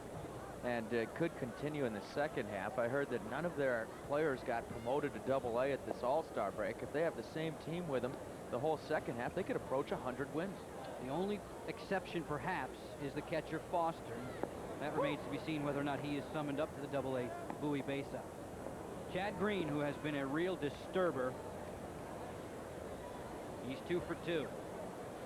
The only 2 California League hits in this game. This one is lifted to left. Settling under it, Mark Quinn. He'll put it away. That's the end of 4 1/2. A chance for us to thank Michael Curto. A fine job. Pleasure working with you, son. Hey, thanks a lot. See you soon. 4 1/2 done on HDS. Carolina 4-1 in front. Ready for the bottom half of the 5th here at Durham Bulls Athletic Park. This is the 2nd annual Carolina League, California League All-Star Game. Joe Beninati now joined by Steve Barnes. Steve, quickly over. You take off your radio hat. Now you put on your television hat. And, we're looking forward to working with you the rest of the way. Good ball game so far. Thanks very much, Joe. Hopefully they both fit. Plenty of hats for you during your regular work here in Durham. And I've been impressed. We said it, the pitching would dominate early, and it did. Certainly did. Jason Gross ran into a little bit of a problem there. Fielding let him down just a little bit, and Russell Branyan came up with a key hit so far. He sure did. We get a look at Jeff Kubenka. Jeff Kubenka is now on for the California League. Record is good. The ERA is microscopic. Strikeout to walk ratio is pretty good as well, Steve. Certainly is. He throws the screwball. As you can see, he's tied for the league lead with those 19 saves. And it'll be very interesting to see this guy pitch. Nobody in the Carolina League throws a screwball. Maybe it won't affect the left-handed hitter. That's the way the Carolina Leaguers will start the 5th. Durham Bulls rep Adam Johnson will get things going. He's 1 for 2 on his night. What a consistent player he has been throughout this first half. Had 42 hits in May. Nobody's done that here in a long, long time. That's a lot of hits for 1 month. Not even Andrew Jones? No, he did not. High praise. Kubenka over the top. This one is crunched. Deep right field on the track. The leap. And he hauls it in. What a fine play by Gary Matthews Jr. Matthews went all the way back. He measured the wall to make sure that he still had room. Timed his leap perfectly, and Dad would be proud of that one. Some jumping ability in the bloodline, perhaps. Leaping high at the track. Look at the pitch. It was way up. Johnson was all over it. Might have gotten under it a little bit. Look at that. Great play. He gets a beat on it, goes all the way back, and he timed his leap perfectly. Talking about some basketball players, at least size-wise in this lineup, a couple of 6'7+ guys. Well, obviously, Matthews makes our little pickup intramural league team with that jumping ability. David Lamb's turn. 1-0 offering from Kubenka. There's that little screwball rolled to third. Villalobos. And it's not digged by Mitchell, trying to dig that one out of the dirt. Trying to backhand scoop it. And Villalobos, who's had troubles making throws across the diamond, has that plague him again. There you see it. He goes to the backhand. Hesitated a little bit, just bounced it. Some first basemen get those. Mitchell didn't. Russell Branyan coming to the plate. Always fun to watch this guy bat. Quick bat for a power hitter, and just clears the hips and lets it go. He's hit 2 of the longest home runs in this park. Both within the last month, way up on the grass in right center field. 1 on, 1 out. The last time we saw Branyan, the rain was falling heavily. It has subsided. Thank goodness. Yes. The event organizers are thrilled. Kubenka off speed, stays away from Branyan, and that's well advised. Russell Branyan struggled at third base in past years. One of the reasons he spent 2 years in the South Atlantic League. They sent him up here. He had to work on his defense, and he needed to be more consistent at the plate. And he has certainly done that in the first half. David Lamb aboard on the error. 1 gone. Home half of the 5th. That one bends in there. Branyan's always been a big strikeout guy. Punched out 166 times last year in the South Atlantic League. Never hit for much average. 292 in the first half here. You going to go up and tell him that? He'll admit it. Fastball stays on the inside edge of home plate. Count runs to 2-1. Russell Branyan's an interesting guy. I've talked to him several times over the course of the first half. The Bulls played Kinston 14 times in the first half, so we got to know these guys pretty well. Ground ball, Metcalf trying to turn that force play. Instead, he'll come the short way to first to make the play, recording the out on Branyan. Moving up Frederick's David Lamb to second base. Russ will tell you, if you talk to him for any length of time, that he just had to be more consistent. He had to put the ball in play more often. And with his kind of power, good things are going to happen when he does hit the ball. Left fielder's turn for the Carolina League All-Stars. Mark Quinn will dig in against that man, Jeff Kubenka. Scroogey stayed low. See very many screwballers these days, do you? No. Split finger, circle change, screwball? What's that, screwball? There it is again, and Quinn mesmerized. Strike one, 1-1 the count.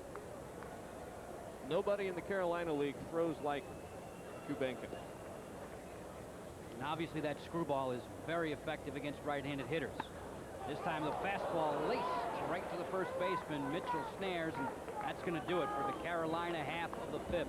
Carolina still in front. They're pacing the way. 4-1 on HDS. The big inning in this year's Carolina-California All-Star Clash was a third inning. Carolina put the fourth spot up there, up 4-1. In last year's inaugural event, there was one future Major League Baseball superstar parading around the Class A level. The guy racing around the bases here, Steve, is Andrew Jones, a man with whom you're quite familiar. He certainly can run. We watched him do this almost all the time in the first half right here. Look at this, sliding across the plate head first.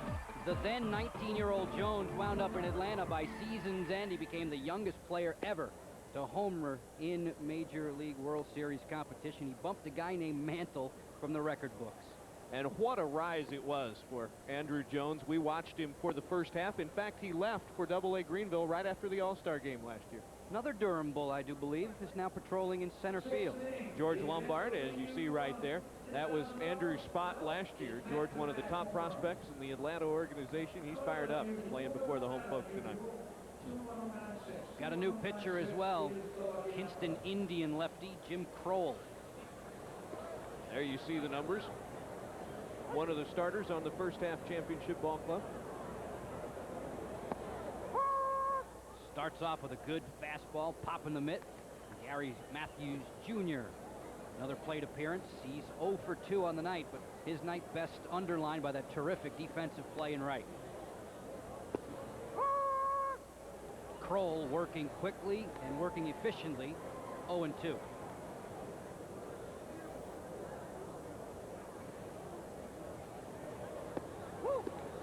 Waste that one away. This is the top half of the sixth. Joe Beninati along with Steve Barnes on HTS. Glad you've tuned in for this Carolina League, California League All-Star matchup. Off speed is low, 2-2. Jim Kroll gets it up there in the mid-80s. Not bad for a left-handed pitcher. Pretty good curveball, pretty good changeup. He's had a solid first half for an excellent ball club. Paints the outer edge there. No argument from Gary Matthews Jr. Strikeout looking. Look at this on the outside corner. Perfect placement to the right-handed batter. See him. Home plate umpire Jake Clem rings him up. One gone, top half of the sixth. Ramon Hernandez, the hard-hitting catcher. Looks at the slider down. Jim Kroll basically signed himself. He called the Cleveland scout in his home state of Indiana, arranged for a tryout. Left-handed pitching is at a premium anywhere. The scout liked him, and Jim Kroll's in the All-Star game. One of just 2 lefties on the Carolina League staff. We'll see how good a cripple shooter Ramon Hernandez is, as he's got the 3-0 count. California League manager Greg Malberg said the first 6 innings, he and Mizrak said the first 6 innings would be for fun. You get the green light here. No serve. Wants to get a man aboard, and Kroll cooperates. Hernandez is walked. Jim Kroll's given up 3 earned runs or less in 10 of his 12 starts. He has been very consistent for the first half champion Kinston Indian Ball Club. Talking about those Northern Division champs, the Indians, they ran away and hid in the standings. That's the northern half, where Frederick was superior. Lynchburg, Wilmington, Prince William rounding out the form. Southern Division, southern side of things, that's where Kinston did its terrific damage. It was unbelievable. as we take a look at the Southern Division standings. Kinston 46 and 24. The Bulls second, but eliminated from pennant contention almost 2 weeks ago. It was quick, wasn't it? Damon Miner at the plate. Kroll bends that slider on the inner half. One gone. Top of the sixth. 4-1 Carolina. Miner down in the count 0-2.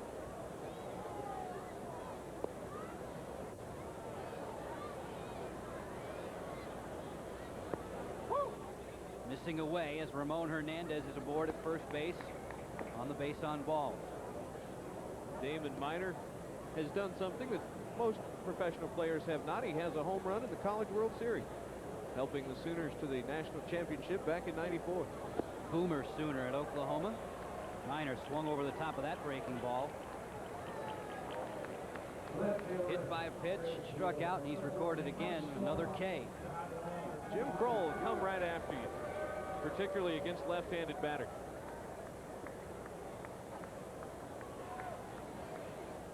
Miner said, well, get him next. 2 away, top of the sixth. Big rip. Mike Stoner swung through the fastball. California trying to make the comeback. 4 runs for Carolina's All-Stars in the bottom of the third. That's the difference. It's 4-1.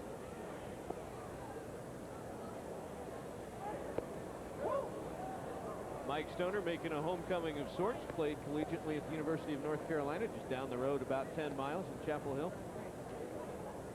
Off to a great start in High Desert. Trying to make contact now. Slider ate him up on the inside edge. How's this for a half? 374.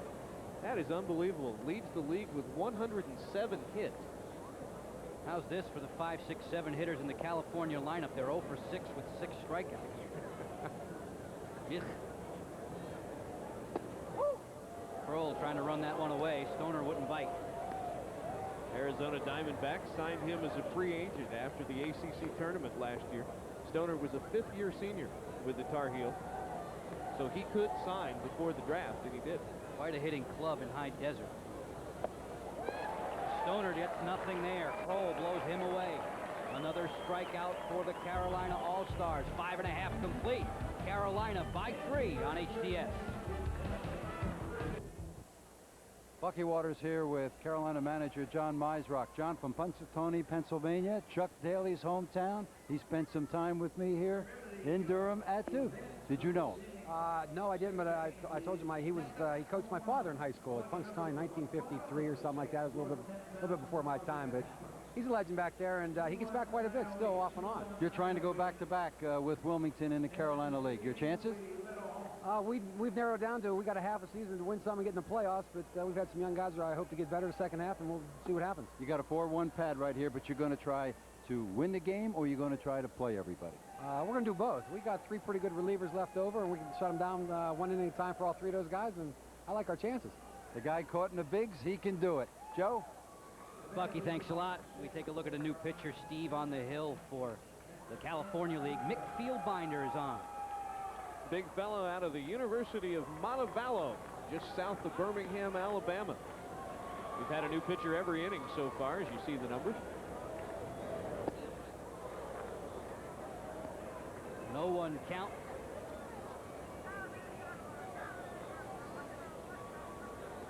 Ben Petrick, A.J. Hinch is now the new catcher for California. Ben Petrick is a new batter for the night. Petrick is on. Part of the very, very good 1-2 catching duos in an all-star game. They are very, very strong. Petrick looking out at Fieldbinder. There are defensive changes all along, sprinkled along the infield for California as well. That time in a ball game where you got to do some quick pencil writing. And Mr. Barnes, I'm sure you were right on top of it. 3/4 of the infield is new. Mike Mitchell still out there at first. Chris Dean has taken over at second. Kelly Fair's at short, and Paul Failure is at third. A.J. Hinch, the new catcher. Petrick rolls it to the third base side. Vela comes up, makes the play. Across the diamond to Mitchell. And there is one retired in the home half of the sixth.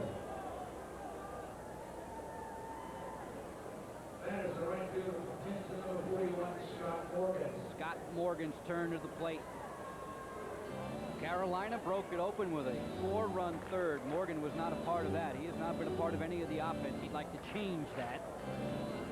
A couple of whiffs on the night. Scott Morgan's been in plenty of offensive situations for the Kinston Indians. Had a huge May. Rolls this one to the second baseman. Up there to make the play is Chris Dean, and 2 pitches, 2 ground ball outs.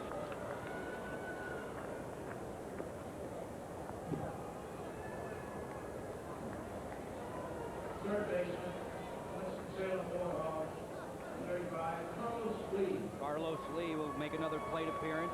Lee, as well, is 0 for 2. Lined out to center last chance. He sent Chad Green scurrying back to the track. Off speed from Fieldbinder stays high. We have moved quickly now into the bottom of the 6th. It is 4-1 Carolina. 2 new outfielders also. Stanton Cameron is in right field. Tim Garland is taken over in left. We'll talk more about Garland before the night is through. The oldest player in the game at 27. Carlos Lee would like to get a hit here. Perhaps the top prospect in the Carolina League. Stays inside.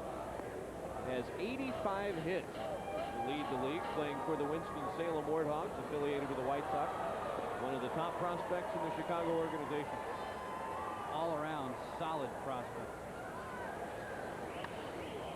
This one is lifted to the right side. Second baseman ambling over down the right field line. It'll find the stands. Not a lot of souvenirs tonight. One right there. Youngster will go home happy.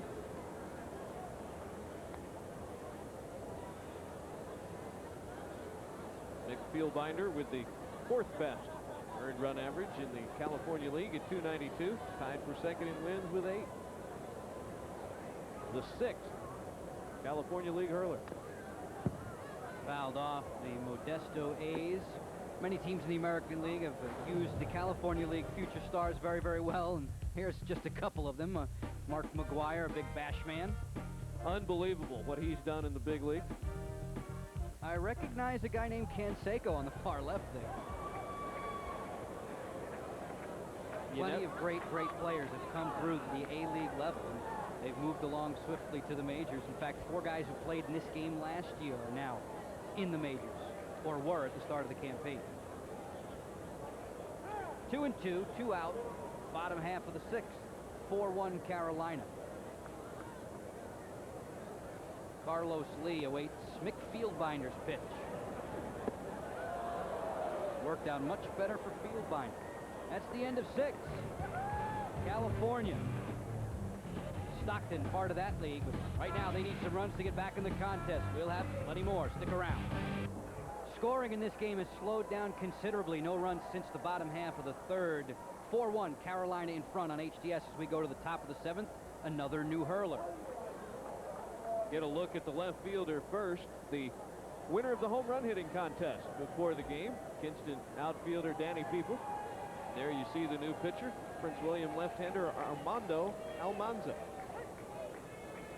Get your radar guns. Say he gets it up there around 95 at times. Fastball spoiled. Mike Mitchell fouling that one away.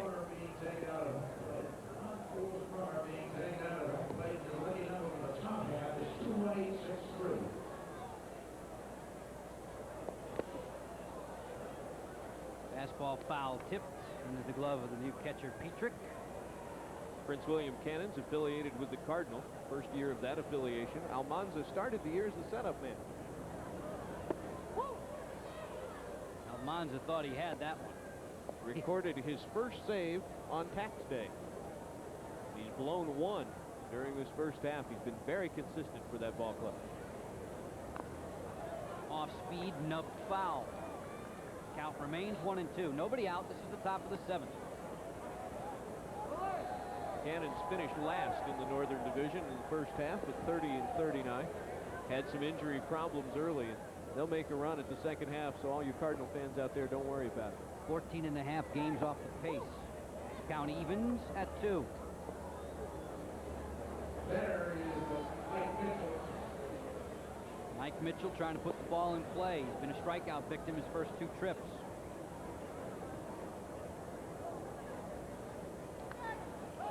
Pitching this inning is Fights off that offering.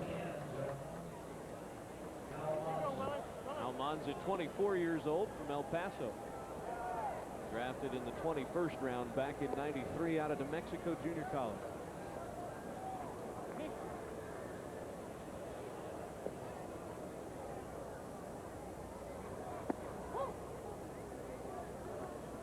Count worked full by Mitchell. We're calling some names of some institutions that perhaps you haven't heard at all or in a while. Just goes to show you, if you can play, the scouts will find you. You don't have to be Division I. Mitchell, Steve, has worked a walk out of Almanza. Durham Bulls Athletic Park, second year in operation, following the DAP, the DAP down here. And you look out at right field, and the big bull stares on and says, dares you to hit it. It's been done one time so far this year. They do it in the movie. They did it in the movie, didn't they? Nice T-bone ready for that.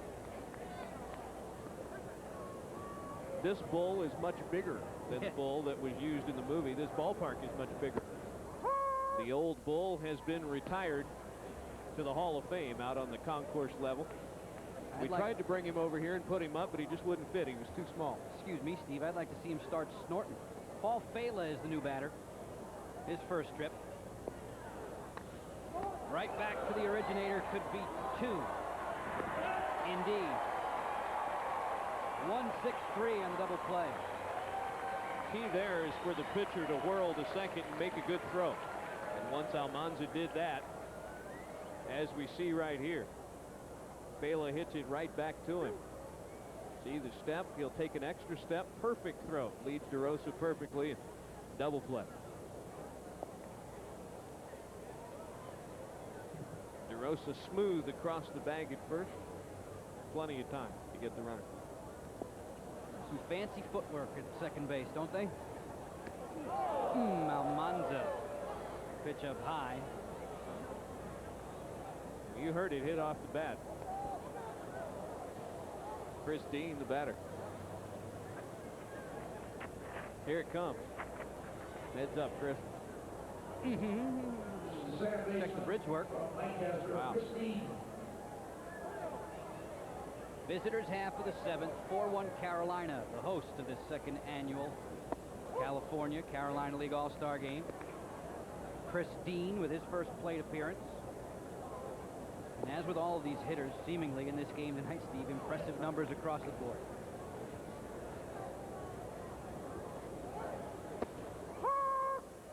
Almanza catching the outer edge, trying to back up his good defensive play and take care of the hitter and make the 7th easy pickings for Carolina. Squeeze that one a little bit too long. 3-1's the count. Dean, the 9th best hitter in the California League. Appeared in the Northwest League back in 1994. Made the postseason All-Star team there. Junior college in Oklahoma. Another guy who takes care of that hitter-friendly park. He's aboard on a walk. Second that Almanza has issued since entering the game. How many guys in the California roster wear number 5? This is the 3rd one. Kelly Fair should take a turn with a stick now. From Sumter, Kelly Fair is the batter. Good old Tremor having fun with the fans. Swing and a miss by Fair. 2 away, 1 man aboard. That's Christine around at first. Fair's hitting numbers. Fair. Off speed by Almanza. Fair tried to stay with it. Fouled it straight back. Armando's walked 16 in 31 and 2/3 innings. He'd probably walk him if he got into the right-handed box. I don't think I'd want to pitch to him. I think he can get in on Tremor's hands. Tie him up. Tremor doing with some deodorant there? What was that all about? Almanza comes back with the hard stuff inside. Count is 1-2. There are 2 away. This is the top of the 7th. Almanza trying to protect a 4-1 lead. Off speed, laced to left, and out in front of it was fair. He hooked that one into the pavilion seating. Off the picnic area umbrella down there in left field. Too late to have a picnic this time of night. Or have you moved along to the wine and cheese portion by now? Probably have. I see. Stockton Ports, Class A affiliate in the California League of the Milwaukee Brewers. Their manager, Greg Malberg, steers the ship tonight. Runner was going, and it was fouled straight back. Dean was away from first. Might as well get something going. Down 4-1. Cal League hasn't had much offense, really. Only 2 hits. Only been 6 in the game total. California hurt itself. 3 errors up on the board. Chris Dean, he'll steal a base for you. Was there moving on the hit and run. Managers told us that they would start to implement more strategy in the later innings.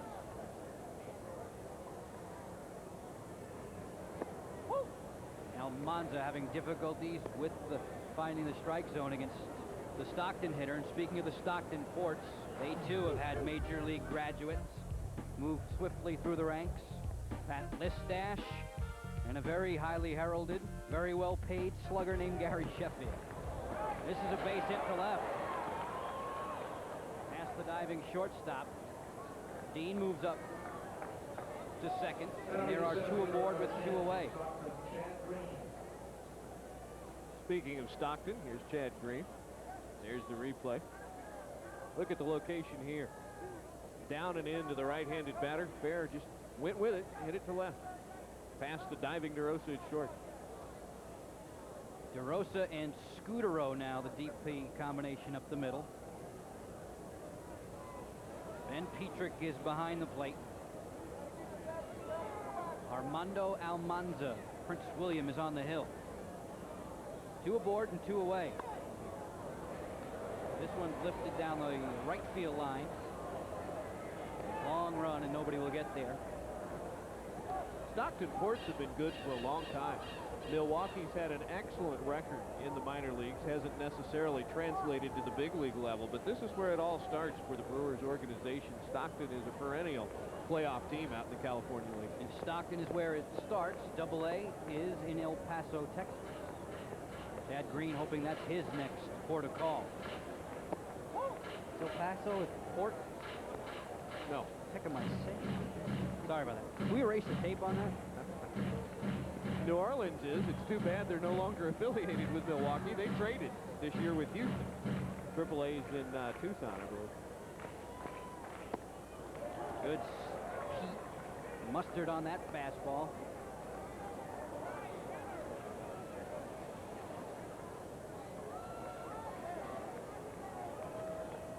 Chad Green trying to keep a rally going. Trying to get some runs in. Green scored the only run of the night for California. It was his base stealing that created it. Almanza way up and away. 8th player taken in the draft last year after he played on the Olympic team. What a year it was for him last year. Speed to burn. We saw it in the first inning. Turns 22 at the end of the month, does the hitter Green. This one is bounced to the shortstop. He'll go the short way in time on the force out, and that's going to do it for California in its half of the 7th. 6.5 complete on HDS in this all-star matchup at the Class A level. Stay with us.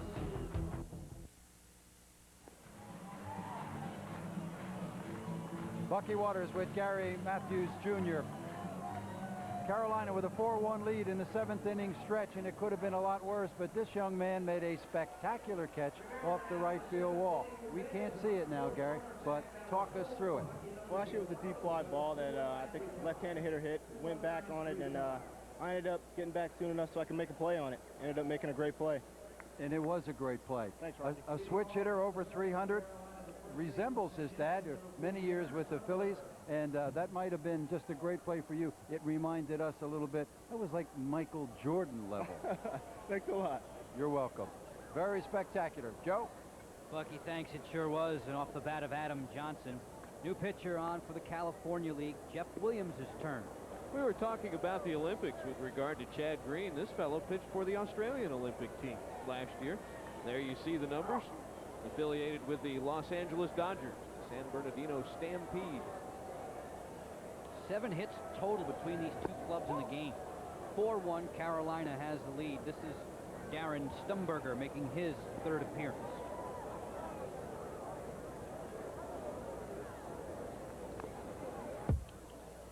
Stumberger had one of those hits back in the 3rd inning. Got things going, actually, with a single to the left.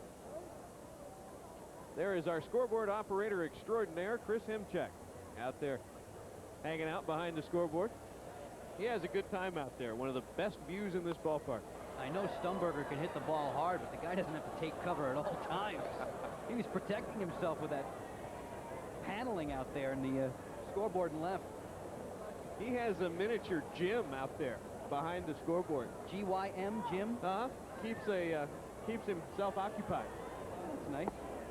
Williams is offering his low. Over the past 3 years that he's done it, his physique has improved as well. He needs that strength to hold up that board. Come out wherever you are. Williams is in the dirt. The count runs full. Darren Stumberger. Bottom half of the 7th. Carolina with a 4 spot, as Steve was mentioning, back in the bottom of the 3rd. This is a comeback or easy play for Williams. And Stumberger is retired.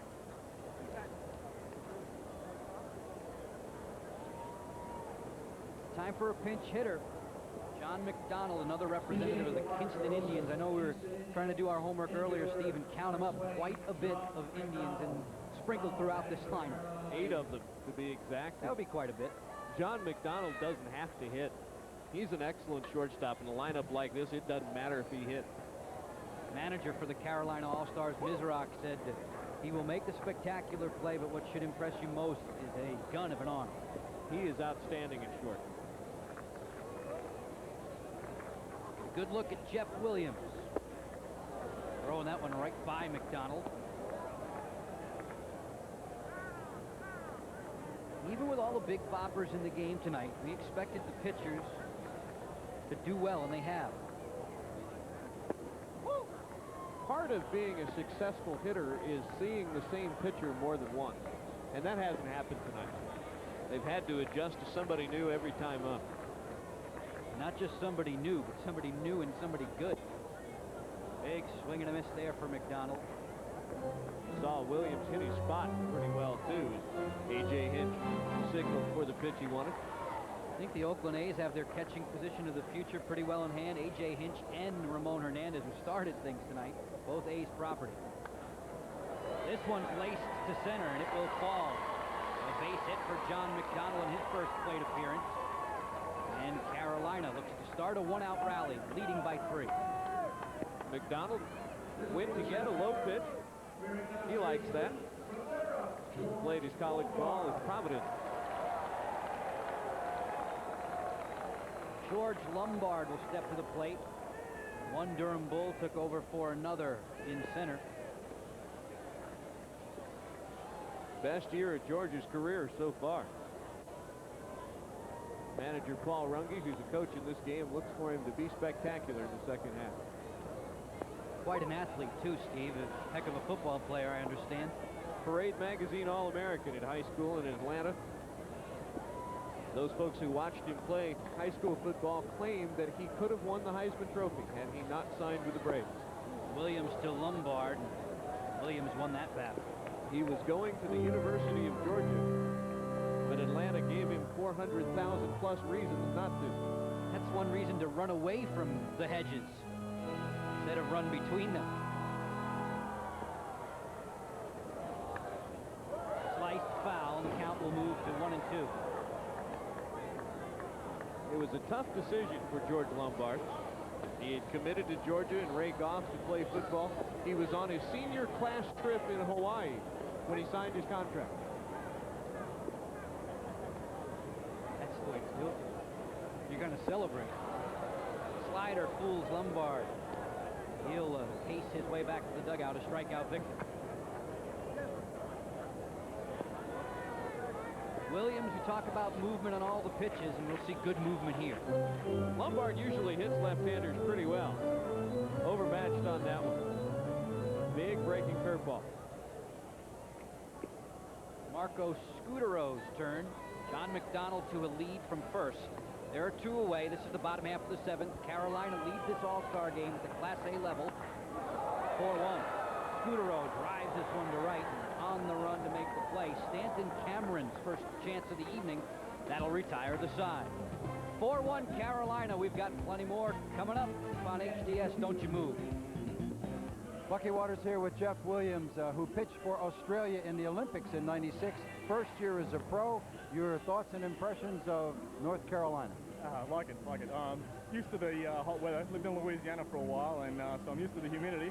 Like it out here, real nice. The fans are great. What about the jet lag coming in? You guys missed the Bull Durham movie today. Most of you sacked out, right? Yeah, we were a little tired after the flight, flying all night, but I think we came in here today pretty strong. It didn't take anything off your fastball, Jeff. Thanks. Joe?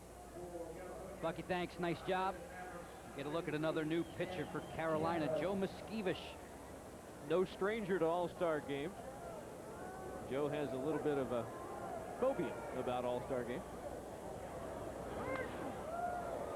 That sidearm delivery ripped down the line, thankfully foul for those rooting for the Carolina League. That was smoked. We talked about John McDonald's gun as that man gives the ball to his date tonight.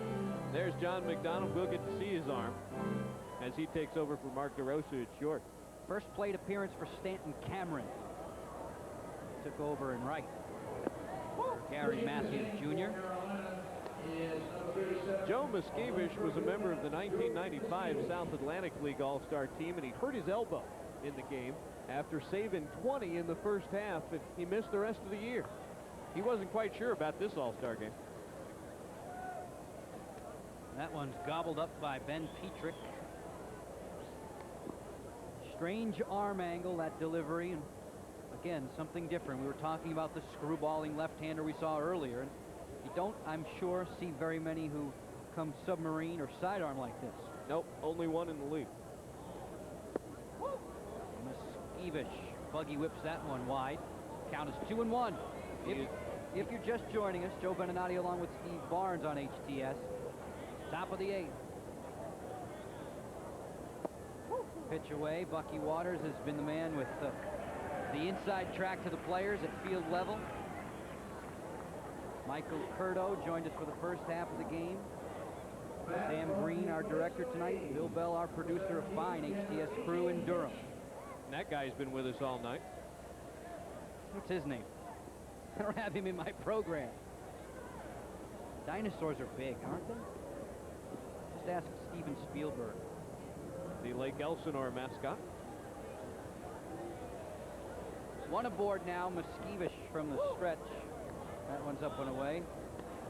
A.J. Hinch, one of the 2 promising Oakland A's prospects. On the Olympic team last year.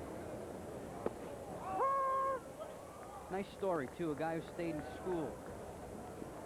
Finally playing professional baseball. 3rd time he was drafted was the charm. White Sox drafted him in the 2nd round out of high school. He was the National High School Player of the Year at Midwest City, Oklahoma. Didn't sign. Ropes this one to right. That's a solid single. Cameron will stop at second. And there are 2 aboard for the California League. They trail by 3, and a slugger steps to the plate. Downright nasty negotiations between A.J. Hinch and the White Sox coming out of high school. Chicago really wanted him to sign, and A.J. was sort of offended by some of the comments going back and forth as the holdout continued, so he decided to go to Stanford. He was drafted by Minnesota after his junior year, decided to play for the Olympic team, and now here he is in the All-Star game in '97. It's a winding road, isn't it? 2 on. Cameron got it started. Hinch backed him up with a single. Damon Miner looks to put the ball in place, someplace hard. Lifts this one to left. settling at the track. Making the play, hauling it in, Danny Peoples. First out of the inning. David Miner 0 for 3 after the Kinston Indian retired him. Routine play for Peoples in left. He wasn't anything but routine in the home run hitting contest, which he won before the game. Knocked 5 out of this park. You wouldn't have had great odds had you picked a Kinston Indian to win the home run hitting contest. They've got home run leaders up and down the lineup. They hit 99 in the first half. That is unbelievable. Yeah. Amazing. Who does their games? He's hoarse by now. Garland, 27 years of age, the oldest player in the game tonight, makes his first plate appearance. Tim Garland.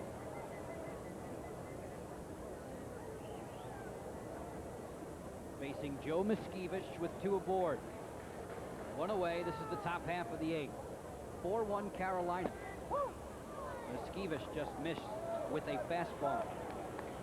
Tim Garland came up with the Yankees originally. Played in Prince William parts of 1991 and 92. No stranger to the Carolina League. Really have to admire this guy. He played 2 years of independent ball. Pitch is fouled back. Played in the Texas-Louisiana League for a couple of different teams. The Giants took a chance on him, and here he is. What's the story? For many, they say, to get to the big leagues, desire is the key. You could easily turn your palms up and say, that's it, it's not for me, but Garland persists. Miskiewicz checks the runner. Jams Garland, slowly rolled, and a home plate umpire, Jay Clem, came out of the box quickly. May have been a foul ball. What do you think, Steve? Catch the batter coming out of the box? We'll see it right here. I think he fouled it off his foot. Maybe, you know what it was? Did you see a ball come from the bullpen? Yep, that may have been right. it. A ball got away from the bullpen catcher. Now we'll see it. First angle, guys. The first angle was the best one. It was just a blur. There it is, coming in late. Good call by the home plate umpire. It can be distracting for a hitter, as well as Miskiewicz's sidearm delivery. This one's dumped into short right for another hit. And they will hold the runner Cameron at third. Jeffrey Leonard, the manager of the Modesto A's, having a word for Stanton Cameron. Not sure if the red light or the green light was there. Late innings on the road. You want as many base runners out there as possible. Can't have any more than this. What's the cliche? Sacks or juice. Yeah, it's one of them. Well, there are a few. Miskiewicz now trying to work out of a one-out traffic jam. Mitchell roped this one to right, and sinking fast, it's in there. Right fielder Morgan lost it in the light. 1 run will score. 2 runs will score. And we have got a very interesting game now down the stretch. 4-3 Carolina. Jeffrey Leonard didn't want to take any chances with a big hitter like Mike Mitchell coming to the plate. Mitchell was 70 runs batted in, way over 300. Left-handers have an easier time with Miskiewicz because the ball comes into them, and there you see Mike Mitchell get all of that one. Scott Morgan came in, knocked it down, wasn't quite sure where it was. It hit off the heel of his glove, as he did lose it in the lights, and there comes A.J. Hinch around from third. Preceded by Stanton Cameron, and it's 4-3. And California isn't done yet. Miskiewicz will take a look at another left-handed hitter.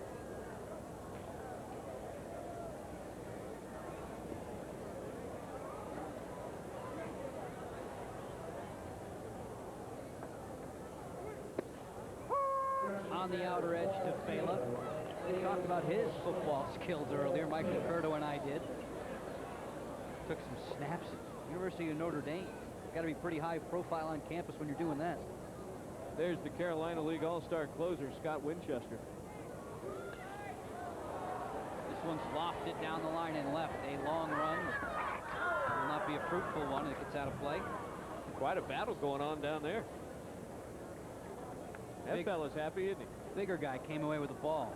No comment.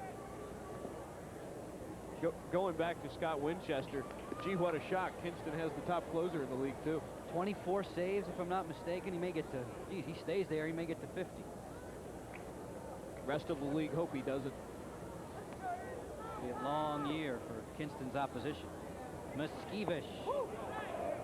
That ball breaks down out of the strike zone. Miskevish, Pittsburgh Pirates property, Lynchburg Hillcats. We're missing one of their brighter stars, Aramis Ramirez. Yes. 18-year-old slugger, who they say is soon to be there. Unfortunately, it was a crowded house at third base in the Carolina League this year. Somebody had to go. He was the youngest, so he stayed home. 4 guys from last year's All-Star squad. Greg Malberg managing this year's California edition. Andrew Jones, Jose Guillen, Jose Cruz Jr., and Todd Erdos all have seen a major league experience this season. So the jump from A to big time has been seen before. Jose Guillen made the Pirates out of spring training. He didn't make any other stops between Class A and the big leagues, and that's impressive.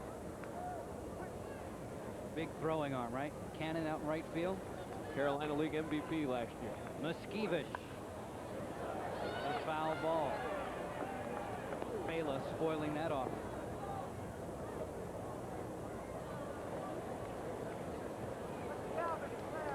Get a good look at the logo for the Lake Elsinore Storm. Beautiful ballpark they play in, the diamond at Lake Elsinore. Reading some clippings about it being rated perhaps the 3rd most lovely around the circuit. And that's all of minor league baseball. Bale is aboard on the base on balls, and Miskevish is struggling. And Mizrak is going to take a brief trek to the mound. It'll be interesting to see what the skipper of the Wilmington Blue Rocks does here. With Scott Winchester warming up, top guy in the league down there out of the bullpen this year. We'll see what happens. He's a right-handed thrower. The next hitter is the left-handed batting Chris Dean. The meeting at the mound is concluded. Interesting that both skippers tonight are former big league catchers. Greg Malberg had some time in the big leagues with Texas. John Mizrak with Houston, among other teams. Here's Greg Malberg, winningest manager in California League history. A mark he just recently surpassed. Miskevish rather will stick around, and this is Chris Dean. Bases are loaded, and California is threatening to take away a Carolina lead, a lead that the Carolina All-Stars have enjoyed since way back in the 3rd.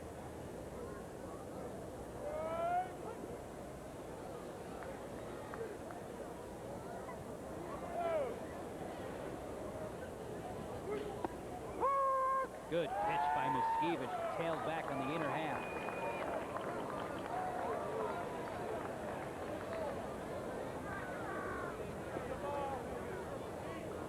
Bases are loaded.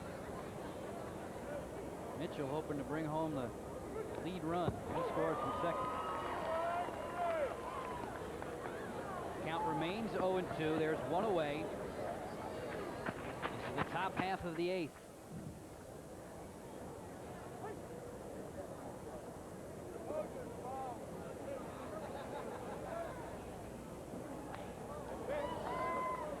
Dean making this at bat last, spoiling some good pitches with 2 strikes against him.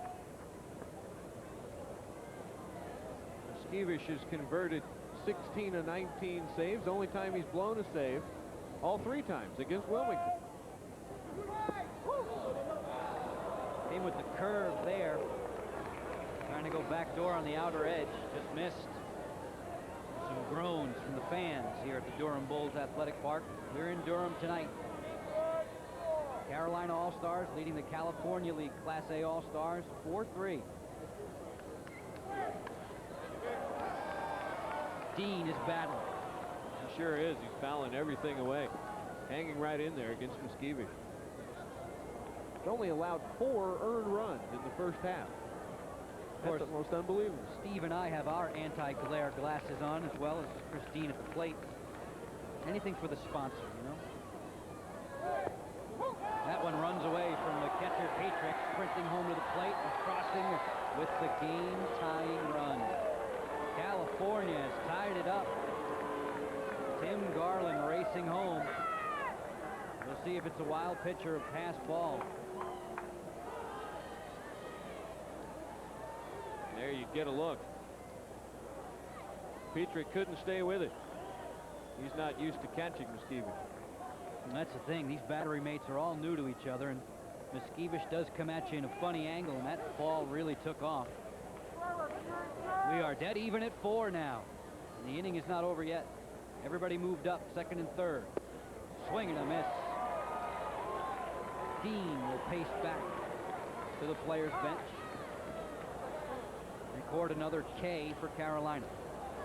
Here comes John Miserock out of the dugout again, accompanied by the trainer, as we get a look at Miskevish strike 3. Carolina League trainer John Finley accompanies his manager. Miskevish seems to be looking at his pitching hand. Might have a blister.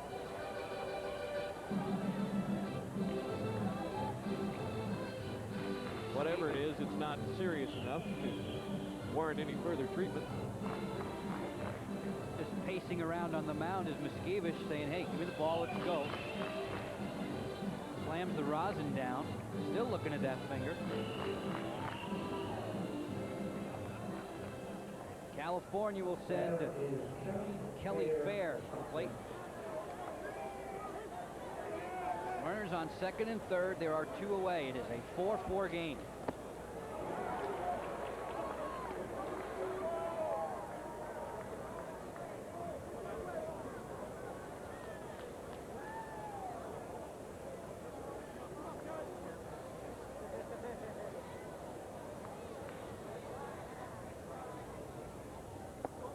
Good pitch, the breaking ball, busting down and away from Fair. It's 0-2. Miskevish, lanky right-hander, 6'4", 180. Sweeping motion, sweeping movement of this ball. Crossfire. That one didn't bite, stayed inside. 1-2. Ball's hard to see if you're a right-handed batter. It really does hide it well. Mike Mitchell leads away from third. This one is rolled meekly to the shortstop. McDonald in the dirt, a bad throw. And it'll cost Carolina 2 runs. Mitchell scoring, as well as Fela. Of course, the runners were off with contact since there were 2 outs. There's the big celebration going on outside the third base dugout. Darren Stumberger has to be really annoyed. There's the slow roller hit to the shortstop. McDonald fielded it okay. Stumberger gets that ball 9 out of 10 times. Couldn't come up with it right there, though. Handcuffed him just enough. McDonald was pawing at the dirt, shortstop position, upset with himself for bouncing that one over there. So the inning goes along. It has been a game of big innings. Carolina put a 4 spot up back in the bottom of the third to take a 4-1 lead. California has ripped through for 5 in the top of the 8th for its second lead of the night. Runner goes. Petrick doesn't pull the trigger. Fair with a stolen base. Get a look at the Stockton Port shortstop. Happy to be at second base. 40 and 30 for the first half for Stockton, 2 games better than the High Desert Mavericks. Miskevish offers to the plate, rolled softly to the second baseman. This time the routine play is made. Scudero doing the chore. We're done with 7.5 in Durham. California has rallied back, and a weary Miskevish moves to the bench. Stay with us. We're ready. ready for the bottom of the 8th, second annual Carolina League, California League Class A All-Star game. Little YMCA is led by many of the club's mascots, all of them in attendance.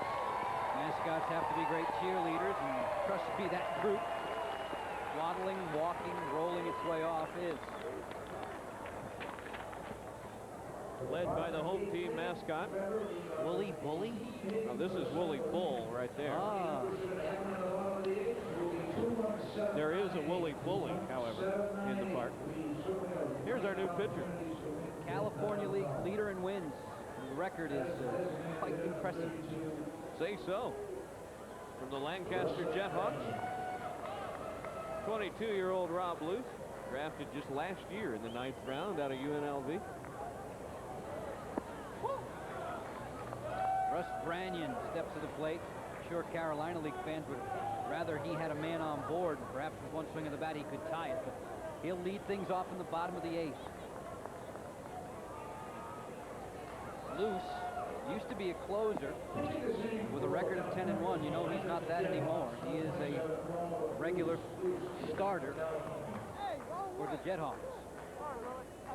There you see the league leaders, 1, 2, 3 from Kinston. 99 home runs for that Kinston Indian Ball Club in the first half. I think Peoples will be needling Branyan on the trip back home. I beat you in the home run contest, big fella. Russell Branyan, one of the top prospects in the Cleveland organization. Good pitch there. Luce running that ball away from Branyan. Count is even at 2-2. Nobody out, nobody on. Bottom of the 8th. It is now 6-4 California. 5 runs top of the 8th, doing the trick. Off speed again fools Branyan, and he'll take a seat.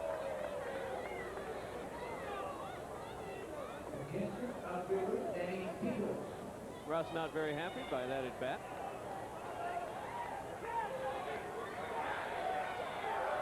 Tries to stay back, but just can't quite do it. Hit came out just a little bit. Came up with air. And Rob Luce initiates himself well to this game with a strikeout. Now he'll challenge Danny Peoples. Yet another of those Kinston Indian boppers.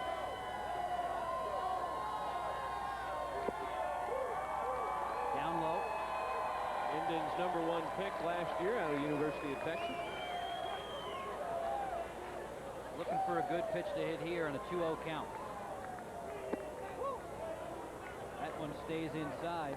Former longtime Longhorns coach Cliff Gustafson said Danny Peoples had the best power of any player he'd ever coached. Coach Gus has been there a long, long time. Love that swing, too. 3-0 right down the heart, 3-1.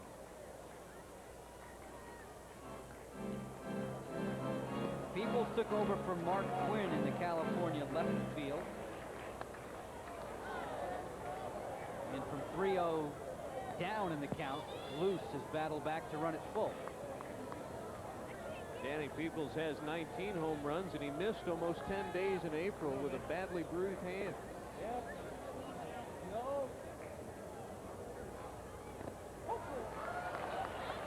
He works a walk out of Luce, and that's what Carolina needed. Base runner. Luce doesn't look like it bothers him very much. Ben Petrick's turn. Manager Mizrock loves his defense from the catcher position. They like him in the Colorado Rockies future.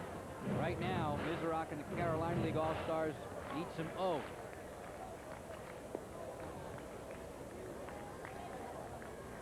Petrick, just 20 years old, the youngest of the Carolina League All-Stars.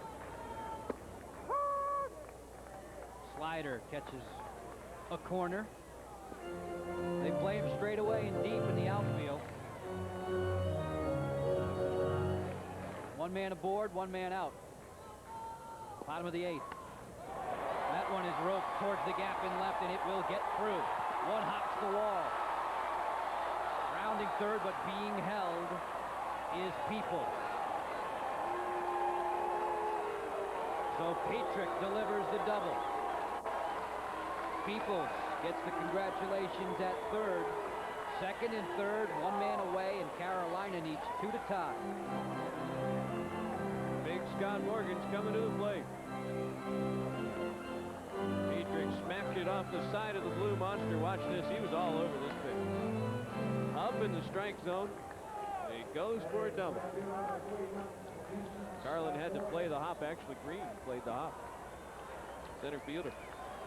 Out into no man's land off the side of the wall. Scott Morgan has had a tough night at the plate. He'll try and redeem himself here against that man, Lancaster Jethawk, Rob Luce. Breaking ball bends away. Hits are even at 6 apiece. Errors are even at 3 apiece. Carolina League would like to even the score. Or better. This is a guy who can go deep. 17 home runs during the first half. Comeback. Luce has Peoples hung up in a rundown on the third base line.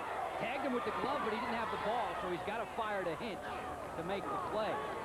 Little sleight of hand there. Luce made the tag with the glove. There was only one problem. He was holding the ball with his bare hand, but alertly threw to home. Danny's a little annoyed as he goes back to the third base dugout. We'll get another look at this and watch for Joel Skinner, the third base coach, waving safe at the umpire as we get the rundown going here. See, there's Joel Skinner, and they had to make the play at the plate. Oh, he was right on top of it. Peoples couldn't avoid the tag of Hinch.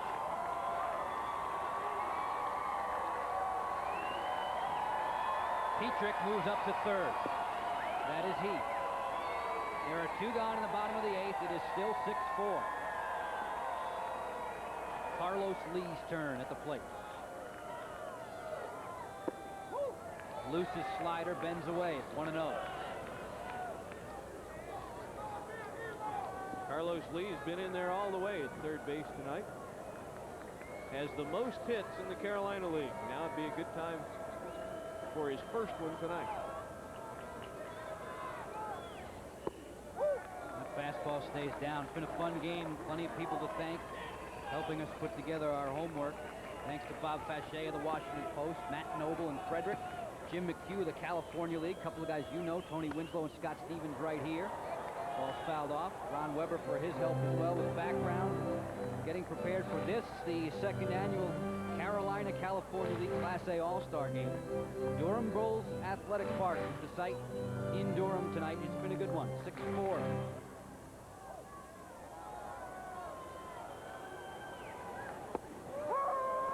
Luce, painting the black. Fans didn't like it, Steve. Carlos probably doesn't like it that he let it go. Like a pretty good pitch to hit in this situation.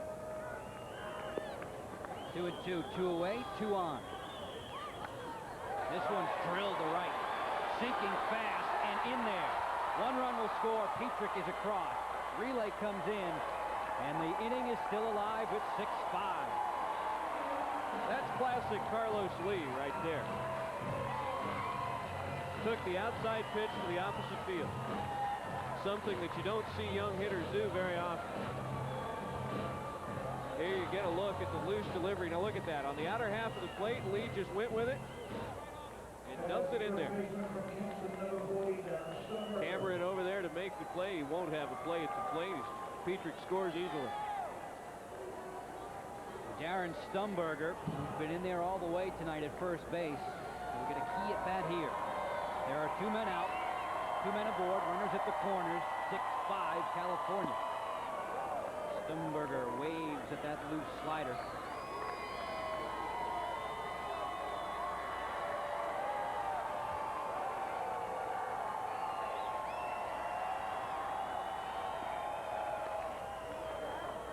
Luce liked the first one so much he tried it again, and Stumberger a little bit better fighting it off, but it's quickly 0-2. They say Luce has to keep the ball down. Playing in Lancaster at that high elevation with the winds as they are, it's a big park for home run hitters. When you're 10-1, you're obviously not giving up very many dingers. Shows him the fastball away, 1-2.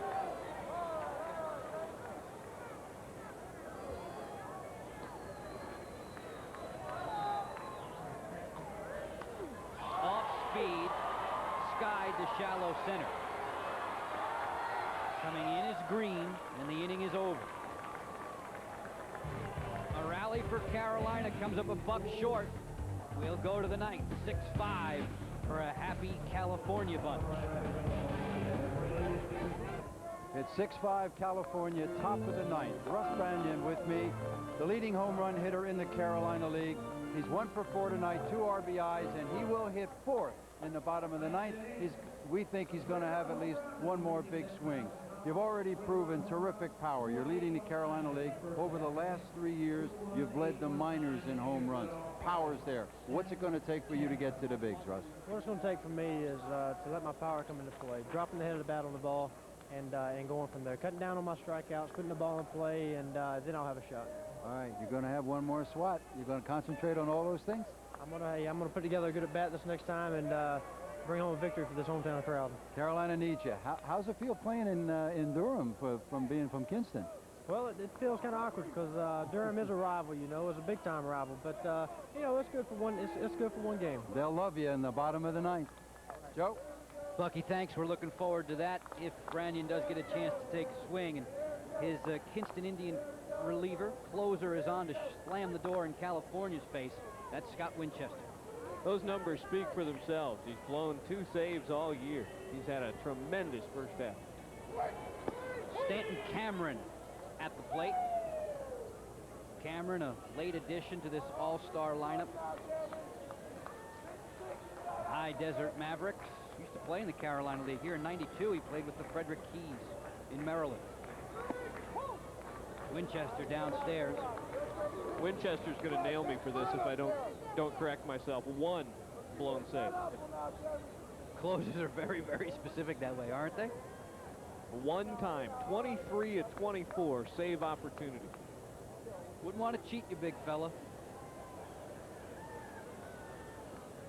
Nobody on, nobody out. 1-1 count. Top of the ninth. Smoked to left. Dipping at the wall. What a defensive play again. Leaping in the air, Danny Peoples with a grand theft. Danny Peoples has to like that. He doesn't show much emotion, but he has to be very happy with this. Stanton Cameron, a veteran player. He gets all of that one from Winchester. Peoples is going to go all the way back to the base of the Blue Monster and leap and come away with it. Great catch. Cameron just had some overspin. That ball was top spinning. Thought it was going to go well up high on what you call the Blue Monster. Very nice. Thought it was going to go up there. Instead, Peoples able to make a play, and one Indian bails out another. Winchester will look in at A.J. Hinch. Breaking ball unnerved Hinch and stayed high. Both of these guys had outstanding college careers. We talked about A.J. Hinch earlier.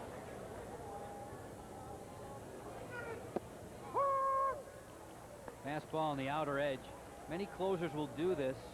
Winchester, even without a runner on board, working from the stretch. It's where he's most comfortable. All-time saves leader at Clemson. Walked on to the Tigers baseball team. Looking to make a point, huh? That fastball just rode in and took a bite out of A.J. Hinch. That hurts. The broken bone in the wrist waiting to happen right there. We saw Damon Minor, the California League, lean into a floating breaking ball from Dan Reed. You wouldn't want to lean into this one.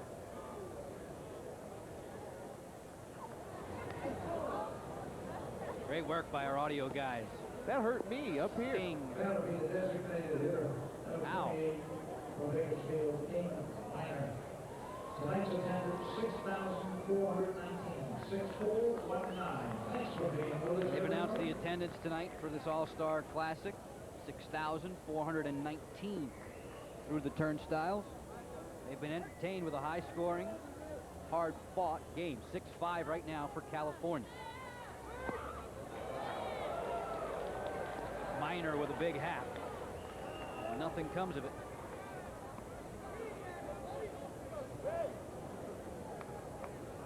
Damon Minor's been in there all the way tonight. Bakersfield Blaze property, San Francisco Giants property. Hinch was off on the move. Ball was fouled off, spoiled.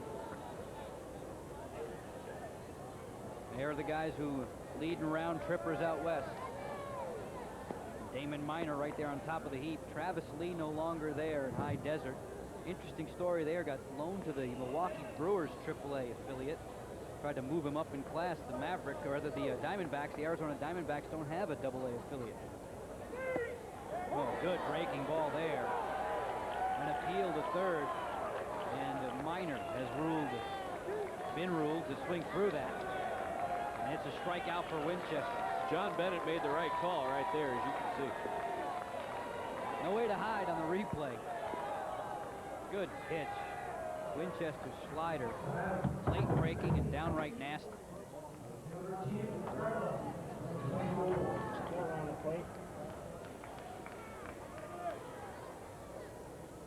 Tim Garland now. With A.J. Hinch at first. Bouncing ball right side. Good range there. Super play. Garland put out by Marco Scutero. No insurance runs for California in the top half of the ninth. It's 6-5. One more look for Carolina coming up. Scutero's defense providing the assist to keep it close. My partner Steve Barnes promised he won't howl at that moon, but it is quite full over Durham tonight. Beautiful moon hanging overhead. Hopefully it will be a sad-looking moon for the California League. As we go to the bottom of the ninth, home crowd certainly would like to see that. I think they're having a good time, though, either way. Absolutely. All the little ones in attendance still dancing in the aisles this late hour. Late hour in this game, certainly. Bottom of the ninth time. John McDonald will get it started, and boy, would McDonald ever like to get it started. He was involved in a bad defensive play that gave California its advantage. First pitch of the night for Greg Mullins, looking to close it out for California. Mullins, Stockton Ports, 25-year-old left-hander. Greg Malberg has his man in there at the end of the game. Tied for the Cal League with 19 saves.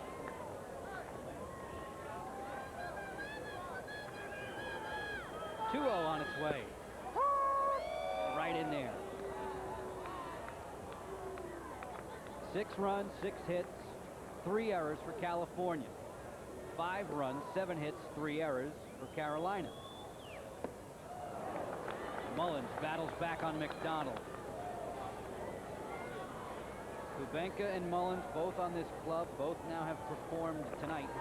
They performed admirably out west. Greg Malberg has set things up perfectly. 2-2, sliced to right, foul, back in the stands. An inning and a piece so far. Last year's game, the inaugural event out in Rancho Cucamonga, 2-2 tie through extra innings. We're in that situation again, or at least could be, if Carolina can scratch for a run.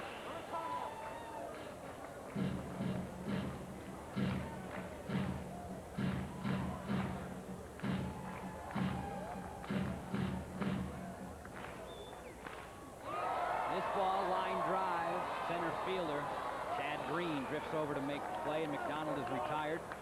For all of our viewers on HTS, stick around with us. As soon as the game is complete, our coverage from Durham is done.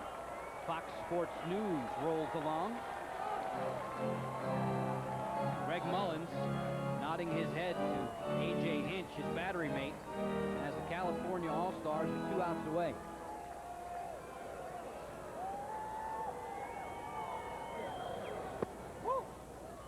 Miss. California League action resumes on Thursday. Steve, how about for the Carolina League? Ditto. Ditto. Nice and easy. Lombard trying to impress hometown fans. Durham Bull, center fielder.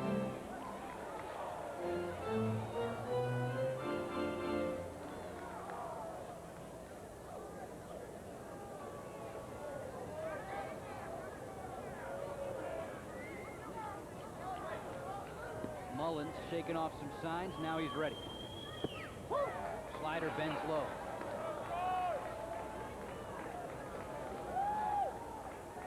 .65 California in front. Don't yawn. Way better than that. And the fastball stays inside again. Man's yawning. 6'5", bottom of the ninth. Probably has to go to work tomorrow. Well, that's true. We don't. Got it on the hands there. Lombard fouled it away.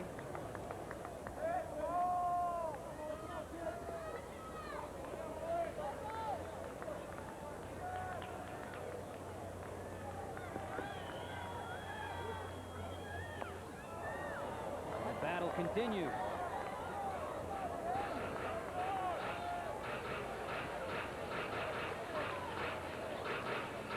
There's the full run. Big 4-inning spot, bottom of the third for Carolina. Bigger 5 spot for California in the top of the 8th. That's the difference. Lombard will rally. A line drive single to left center. Takes the big turn and then thinks better of challenging the arm of Tim Garland. Carolina's got hope. 1 out, 1 on. George Lombard always a threat to go. We'll see what happens here with the pesky hitter Marco Scutero coming to the plate, and the California League pitching coach Keith Comstock is on his way out to the mound as you get a look at George sizing up his lead at first base. Just in case you were wondering, there is no action in the Cal League bullpen. Do they have anybody left? Well, they brought, what, a dozen? We've seen Williams, Kubenka, Clement, Lutz, Grote, Lilly, Brester. The only guy left would be the extra inning specialist, Travis Thurman. San Jose Giants. It is up to the closer. Marco Scutero digs in. Lombard, good speed, but I don't know if he'll be stealing at this situation. Oh, they won't have to. Mullins throws the ball away. Lombard's going to think about going for third. And they put the stop sign up. Steve, time to gamble late in the game, bottom of the ninth. You move the guy into scoring position. You might as well not get him thrown out at third. No.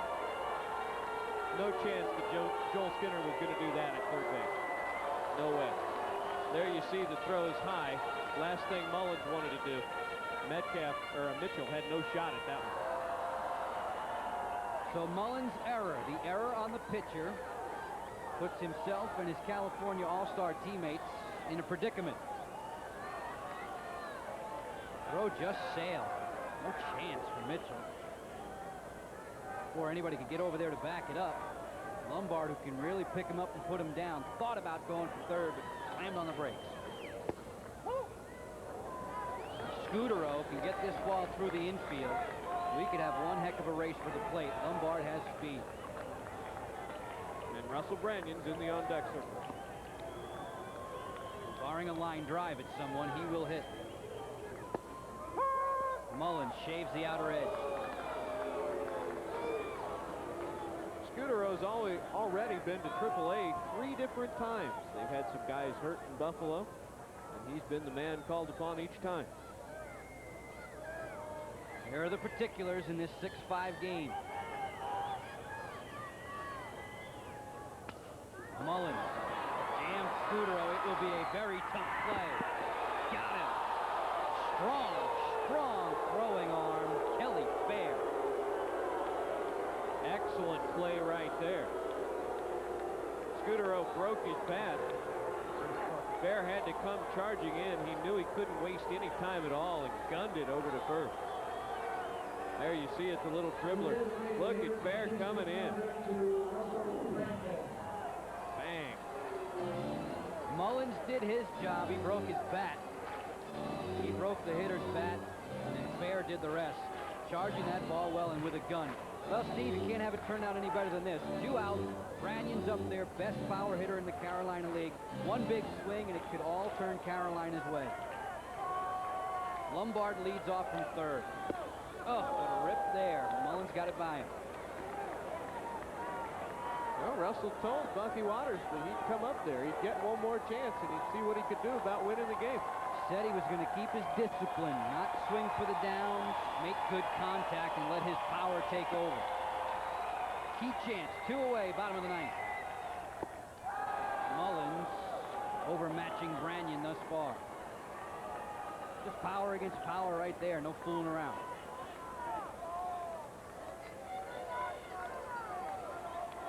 And Mullins, who will break off a good slider on you. You got it set up now after 2 dead red. There it is, just miss it.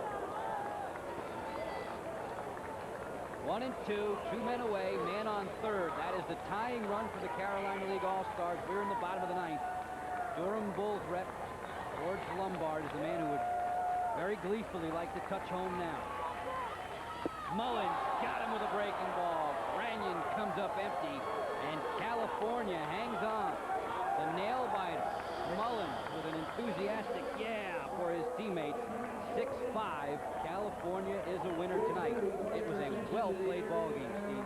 An exciting game for the home fans. We've been planning for this for 2 years, and everybody had a good time. That's the most important thing. I really think everybody put on a good show. That's the end of it. 6-5. California out to celebrate. High fives all around. We'll step away to break and get you back to Durham right after these words on HTS.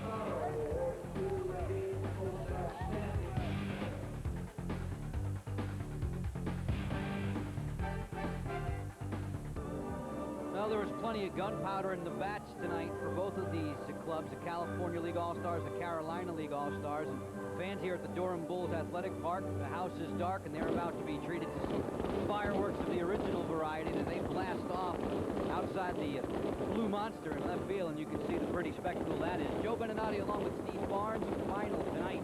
California gets the better of Carolina 6-5. And Steve, we mentioned the big bats, but I think the arms really were very, very impressive. Plenty of good pitching, including the effort by Mullins as he induced the last out of the game. It all came down to the final out. The Carolina League's best slugger up there with the game on the line. And the lefty Greg Mullins got it done against Russell Branyan. Good pitch.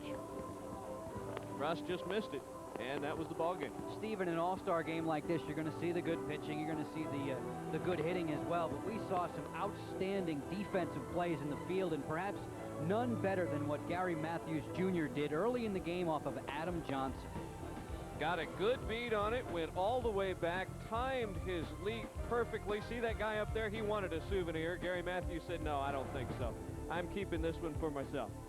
Terrific play. The California League right fielder. Carolina League left fielder Danny Peoples came up with similar robbery out left later on in the ball game. But as the fireworks explode here, California gets the better in the bragging rights for a year. It was another good ball game. At least we had a winner this year. No ties in downtown Durham. It was a whole heck of a lot of fun. Steve, thank you very much for your time. The final score: California beating Carolina 6-5. For Bucky Waters, for Steve Barnes, for Michael Curto, a tip of the cap to those gentlemen. Thank you again to all of our HTS crew. Sam Green, the director, Bill Bell, our producer. Joe Beninati, thanking you for your time tonight. Once again, the final: California 6 and Carolina 5. Stay with us on HTS Fox Sports.